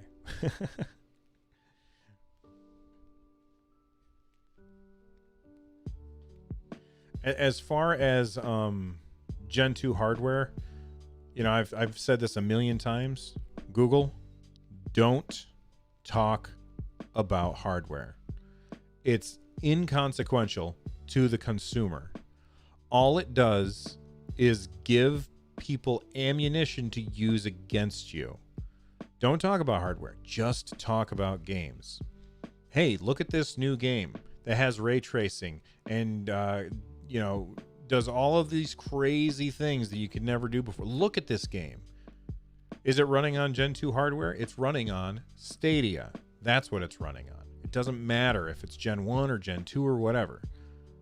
So somebody might ask, well, Bill, how come you reported about the Gen 2 hardware? Because it's interesting. And I'm covering the news that people want to know about. But that doesn't mean that I think that people should know about it.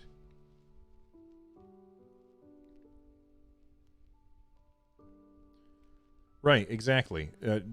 Jem is saying right here, last year, Stadia said we have 10.7 teraflops and Stadia is better than the Xbox and PS4 combined. And then games came out that were poorly optimized for Stadia because developers are sometimes lazy or because developers don't know how to port their game properly or because developers did everything they could with the amount of money and time that they had and they just couldn't get the game running any better because it's a port, and so it didn't run as good as it does on the Xbox One or on the PS4 Pro. And so everybody was like, haha, 10.7 teraflops. That's why teraflops don't matter. Don't talk about the teraflops. Move on. Talk about the games. And I do think that Stadia is listening, because their ads that I have seen from them have moved away from the 4K 60 nonsense and talked again instead about being able to play on every screen. It's so much better. Do I think we'll see more games from WB Games and Rockstar? I think eventually.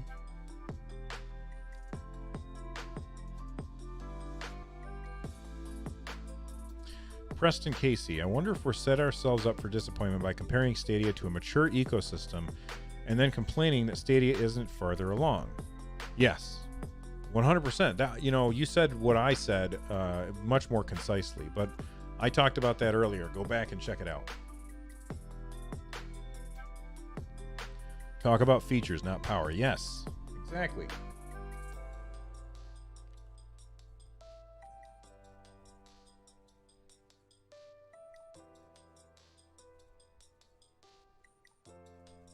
I think those ads that they were doing with the 4K 60 and the guy with the big hair, they were certainly memorable, but I don't think that they were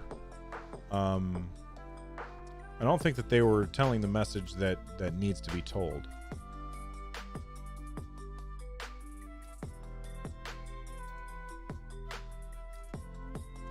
Guy with the big hair equals Reggie Watts. I don't know who Reggie Watts is.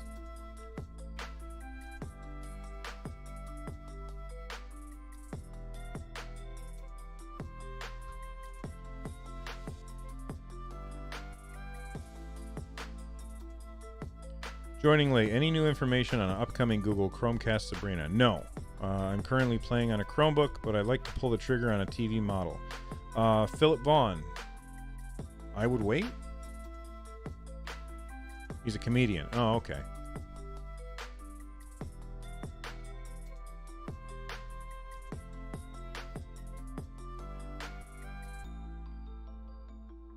Thanks, Ray. The guy with the big hair is Reggie Watts. Oh, okay, cool. I don't know who Reggie Watts is. He's the guy with the big hair. Well played, sir. With Stadia, I'm more interested in the elastic computing side than the hardware. Things like GameBus that Google gave a demo of would be a game changer. I agree with that. Yeah. But I don't think that they should even talk about that.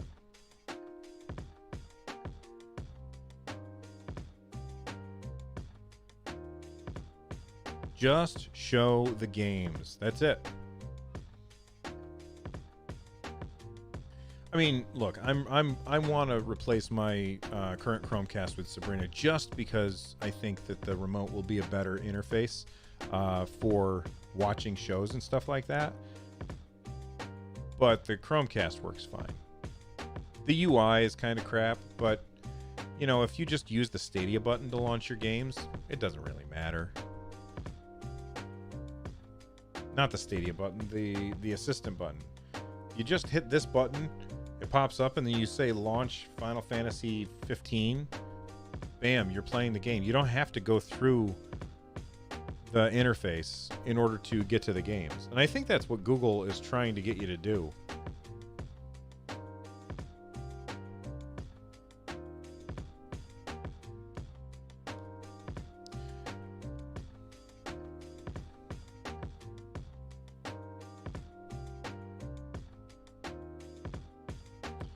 Wabbit, I anticipate we'll see VR from Google very soon. Now that would be a game changer. Imagine VR in your pocket. I don't know. I guess I don't really care about having VR. Look, I don't have VR at all. Right now it's too expensive. But let's say that I could do VR like on my phone and you know, like slide it into a thing. I don't want to do that to play a game. I just want to play a game, you know. The one reason that I'm interested in VR is for games like Beat Saber for exercise, because exercise is boring and I hate it. Even though I worked out this morning, exercise is boring and I hate it. And like when I was talking to my friend Brian Ibbett, he's on season 4 of 143 Pixels. He's the guy that did America's Next Top Podcaster, which is a podcasting reality game show that I was a contestant on, right? And when I was talking to him, he has a VR set and he uses it for like this cool bicycle game. I think he was talking about where you are you're on your bicycle, and like the Russian pain machine, which I have over there, and you're pedaling along and you hook a thing up to the wheel, so the faster you pedal, the faster you go. And the VR thing, like, that's what I want. I want one of those things. Sometimes I sit down to play a game and I only get to play it for 5 minutes before I have to get up and go do something else. And getting everything set up for VR only to take it off 5 minutes later because I have something else to do. No, thank you.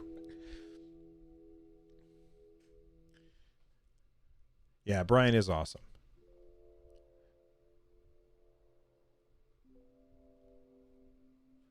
Well, and I understand what you're saying, Wabbit. You know, you're lowering the barrier to entry. You're making it more affordable for more people to be able to do it. I'm with you.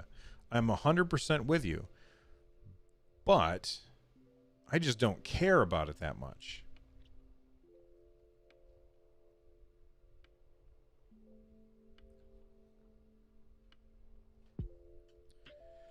Serious question, though. How is that better than riding a bike outside? Because riding a bike outside, I'm not going to fall down and break something. So, I don't know if you know this about me there, Sean Grace, but I am a clumsy individual. I have broken many fingers, both ankles, dislocated my left knee. I have broken both wrists, my left elbow. I also bit off my tongue and broke my back. I've also dislocated my left shoulder, and I've broken ribs. I don't like, the world has been trying to kill me for over 40 years. Exercising indoors is the thing that keeps me safe.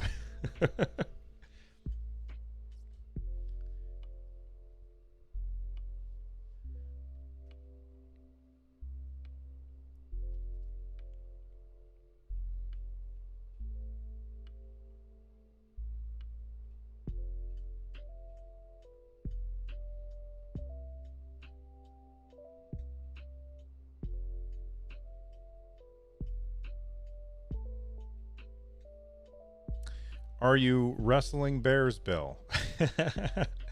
No, I'm just an old broken man. Oh, and I don't know if I mentioned my ankles. I've broken both ankles many times. That's right, Fisto. I donated part of my hand to feed ants once. That's a gross story.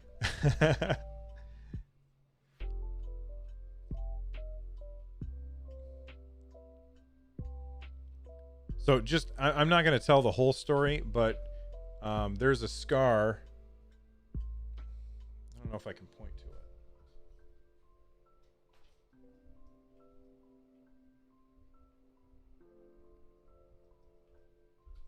You guys see that scar? So that scar, I had this pipe in my hand. It was 2 pipes that went together for a tent. And I had them in my hand, and I was trying to, I can't even remember, do something, and I broke it, and I was mad that I broke it, and I had these 2 pipes in my hand, and I threw them down, and the 2 pipes were met together like this, right there. And so when I threw them down, what happened is the 2 pipes pinched my hand, and then when I let go, the pipe took part of my hand with it. And I looked at my hand and it was bleeding, and I went into my wife and I said, honey, can you bring me a paper towel and a Band-Aid? And she came out, and she had brought me paper towel and a Band-Aid because I didn't want to get blood on the floor.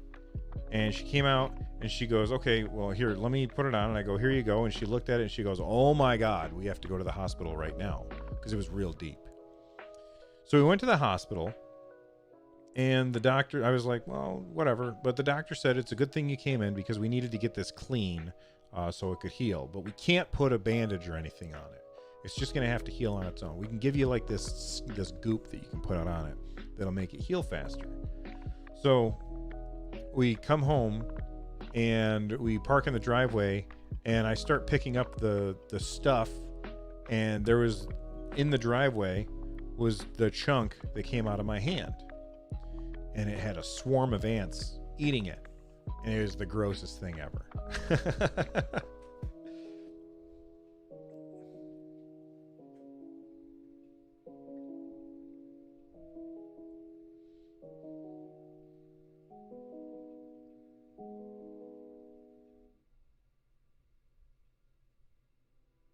Yeah, I know, it's gross.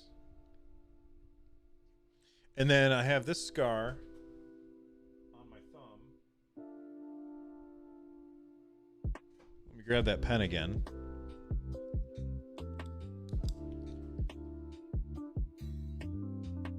Right there.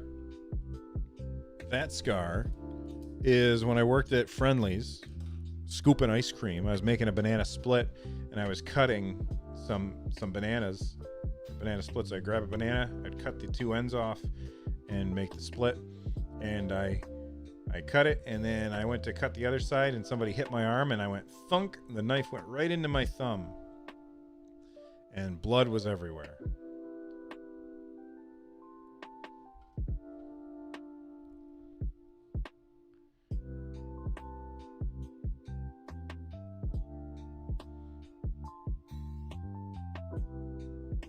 That's right, Fisto. The tow command does not work here. So on my Twitch channel, there's a link in the description down below. there's a clip of me breaking my toe. I walked into that was back when I shared my wife's sewing room as my streaming room, and I had gone to get a water and some almonds, and I was throwing an almond up into the air to catch in my mouth as I walked in the room, and I did not notice that she had left out a dumbbell. Not a dumbbell, but like, a dumbbell. So she had left out a dumbbell, and I hit it with my toe as I was walking in, and it hurt, and I made a sound, and then when I looked down, I saw that my toe, like my foot's going this way, and my toe was pointed that way, and I was like, whoa! And then I sat down at my desk, and I said, I broke my toe, I gotta go, and turned off the stream and left. And people clipped it because they're mean.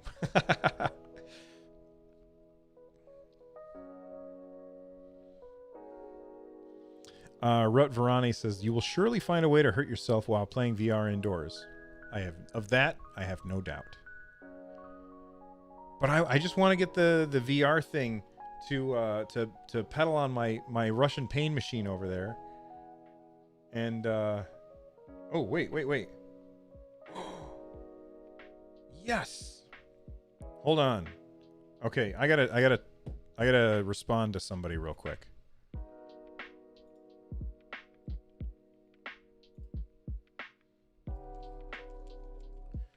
All right. Just have to pick a game to discuss. Any game from any system, anytime in your life. Just has to be a game that you love, and can talk about. What is your email address so I can send you the calendar invite?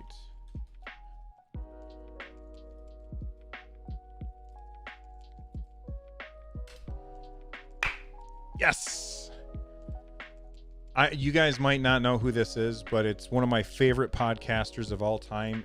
Jeff Kanata just agreed to be on 143 Pixels. We've been kind of going back and forth on Twitter for a while, and it looks like we're going to be recording, so he's going to be on season 4. And if you don't know who he is, you're missing out on some really good podcasts. So I'm very excited.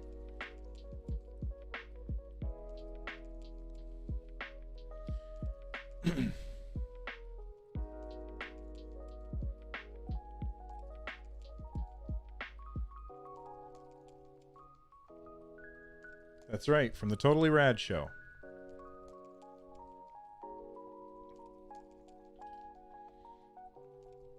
Alex the Nerd Gamer, StadiaCast have a Parler page. I don't know what that means.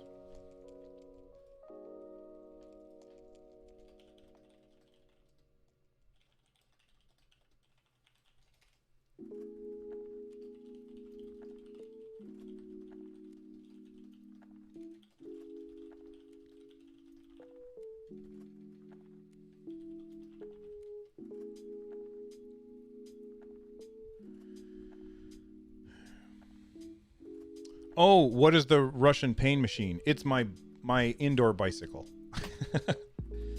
So I've got an exercise bike over against the wall over there, and I climb on that every other day and pedal, and I hate it. It hurts.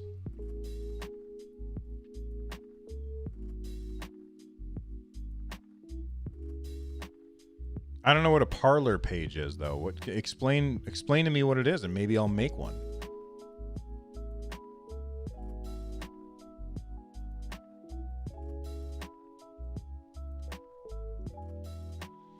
How long do I pedal for, Bill? Usually one show. Why is it Russian? Because it's funnier that way, Sammy. And it's got a red wheel. Twitter alternative Parler. Oh, okay. Yeah, I don't know. Here, I'll take a picture of it real quick. Give me a sec.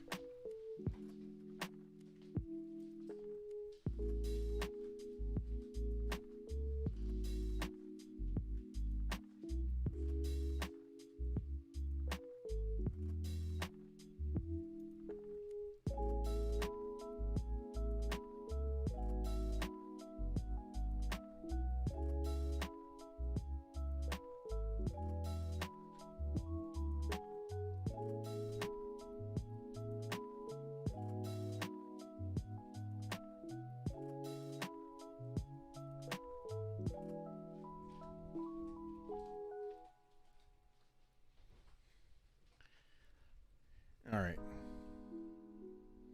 There we go. There's the Russian pain machine. I'm not going to tweet that out because nobody wants to see a picture of that on Twitter. Let's see.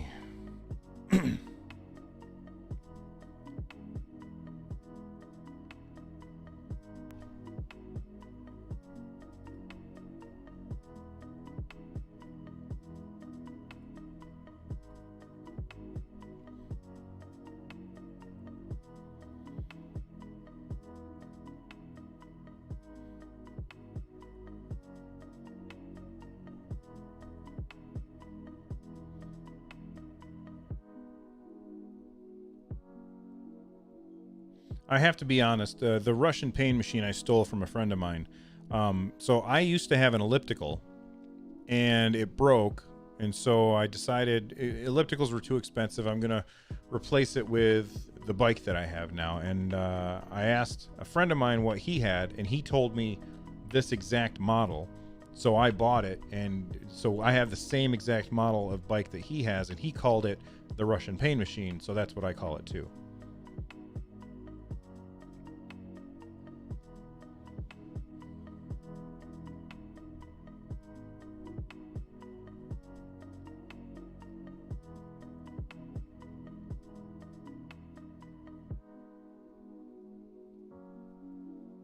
Well, I don't have an Oculus Quest or an Oculus Go or an Oculus anything. I would really like one, but I don't want to spend the money on it.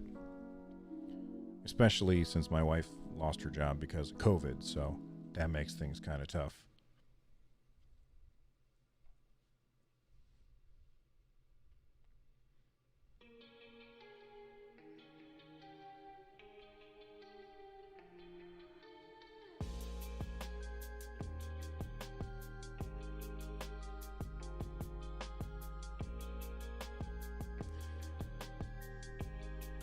Because the wheels are always rushing around, I'll see myself out. Fisto, that's hilarious. Gem, yes, she is. Yeah, she's also a teacher.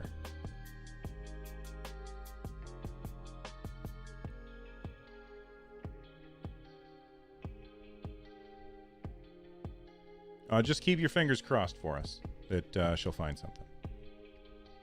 I think she will.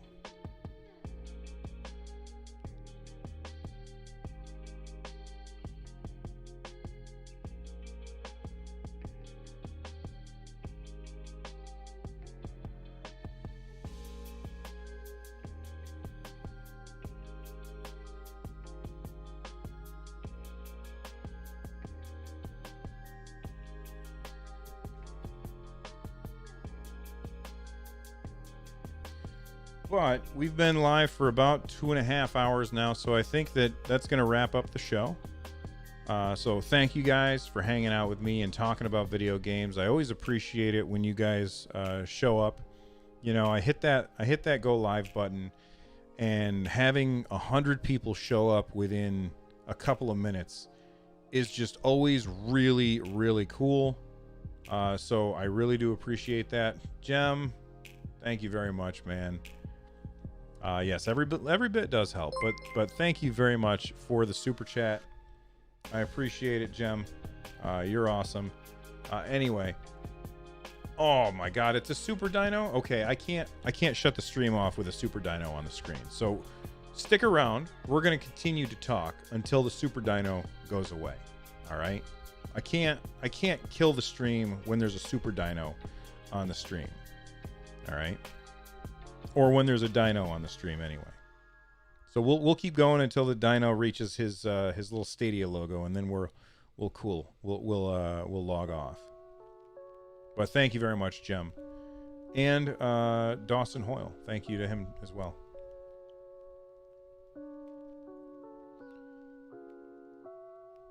So here's my question to you guys.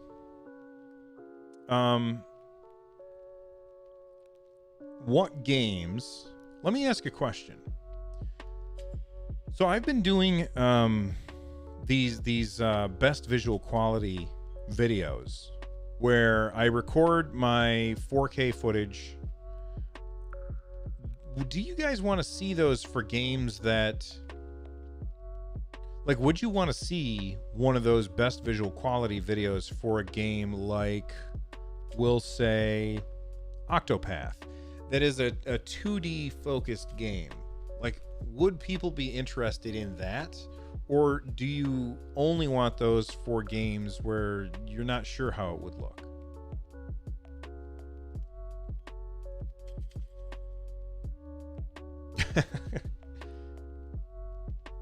So Black Zombie says yes. Jacob says no. Because I don't want to make a video if it's not something that people would be interested in. You know what I mean?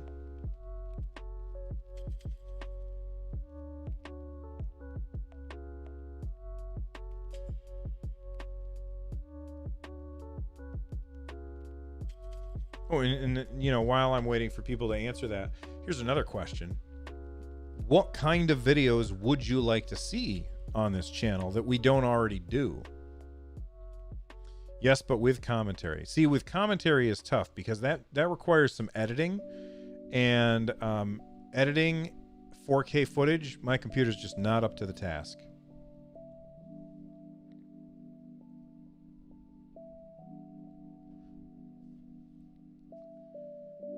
Like I've recorded 4K footage and edited it on this computer, and it's just too sluggish, and it's just too, it takes way too long to render. So I end up saying, well, I'm not going to do that. Oh my goodness. Silent Torque, thank you very much for the super chat. They said, thank you for your answers. I have to leave, but a great stream, and here's a donation for you. Thumbs up, peace. Thank you. Now I'm going to be here until that goes away.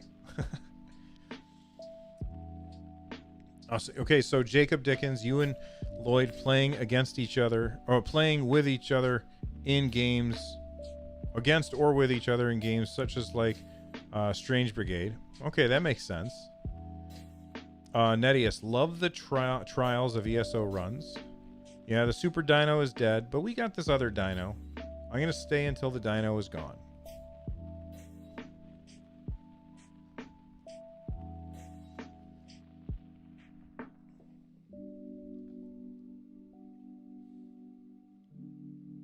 See, the thing about streaming games that I tend not to do very often is because I can't sit down, I can't focus on chat while I'm playing the game.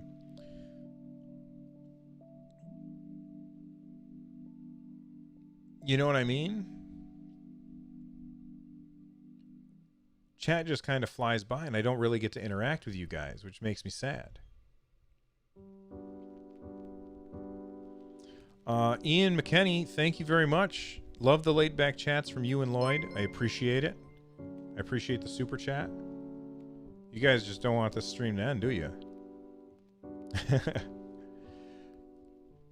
How about a series for best practices or how to address some common issues? So Preston, what do you mean by that?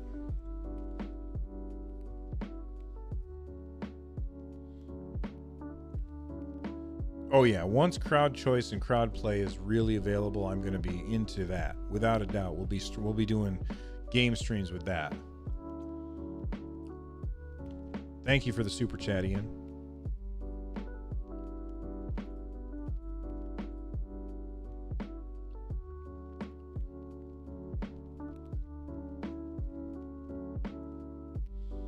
I absolutely do think that Lloyd and I are going to do another Monopoly stream at some point, and Uno sounds really fun.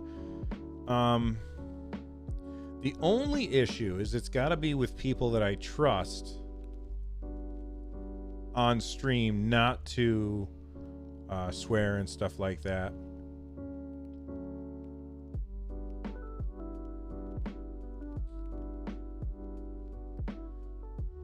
But yeah, hey, if you guys want to see us do crowd play stuff, let Google know. Hey, Google, let StadiaCast do one of those crowd play things. We want to watch them.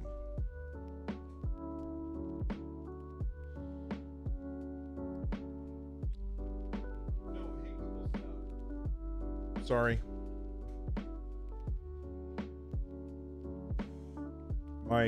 My Google Home thing just responded. Jem, hey, Bill was wondering what happens if you stream Bomberman and I stream Bomberman. I'm thinking crowd play would work for both of us. Double the players for 64 mode. I guess I'm confused by what you mean.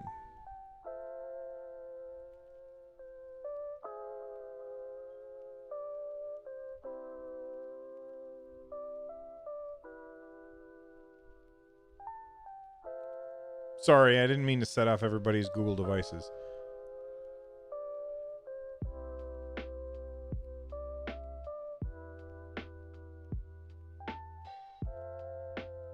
Oh, so Preston Casey, if I'm running into wireless issues or lag or this or that. Okay, that's a great idea. I don't know how to fix those things. So my advice to anybody who runs into those issues is to contact Google and ask them for help. So if I'm streaming Bomberman and Jem is streaming Bomberman, how does that double up the crowd play?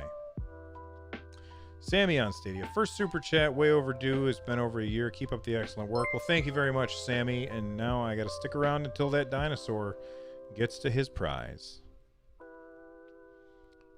But thank you for the support. Jem, basically, we both stream Bomberman on our own channels with crowd play in the same game. So we will have players from both channels coming in and using crowd play.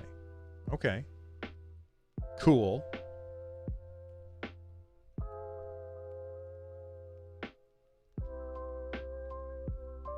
I can't wait for that game. That game's going to be rad. Super Bomberman R is really, really good. I have it on Nintendo Switch. Adding the 64 player option is crazy brilliant.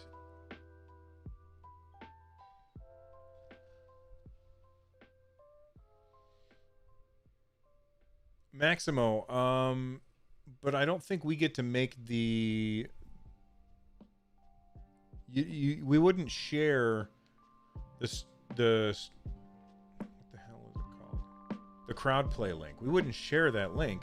It's automatically built into YouTube. You know what I mean?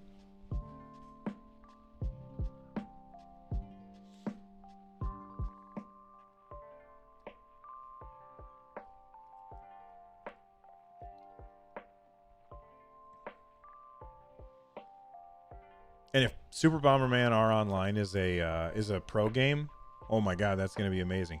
Like, look, this stream was supposed to end a little bit ago, and it's still going because you guys keep supporting, and it's awesome. So thank you very much for that.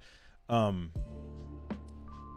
like, we already right now have enough people that we could all be playing together. Almost all. We've got 71 people here.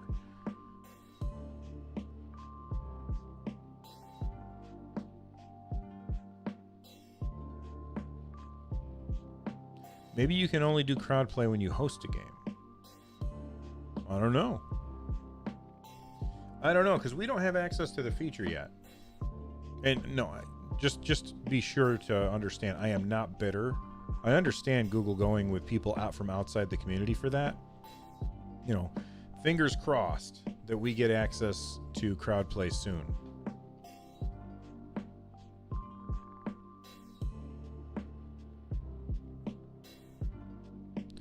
Root Verani says crowdplay will probably launch with Super Bomberman R.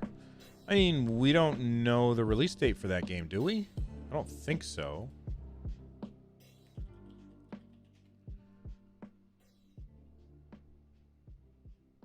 Let's check Stadia Head. I love this website. It's really good. So Super Bomberman R. Is there a search? There is a search. Right.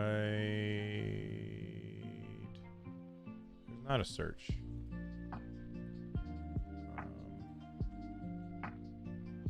Coming soon. Super Bomber. There it is. So release date. Autumn 2020. Okay. It's possible. It's Definitely possible.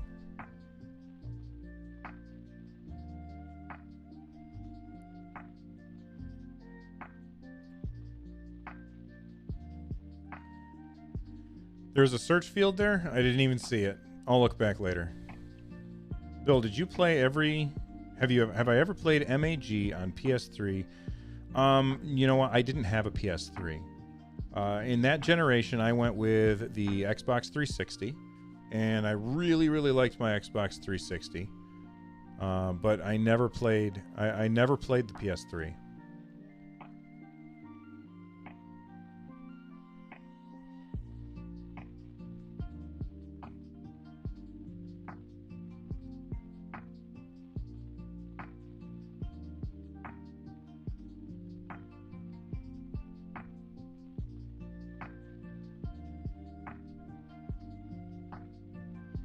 All right, everybody. Well, it looks like the dinosaur is going to get his treat. So I want to say thank you again to the following people who have supported during this stream today.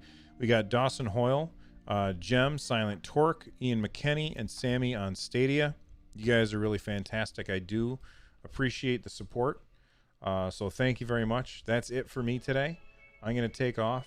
If you want to continue this discussion, join the Discord in the there's a description down below. It has a link to our Discord, and you can keep talking about Stadia in there. Just make sure you read the rules before you start. I'll see you guys around. Bye-bye.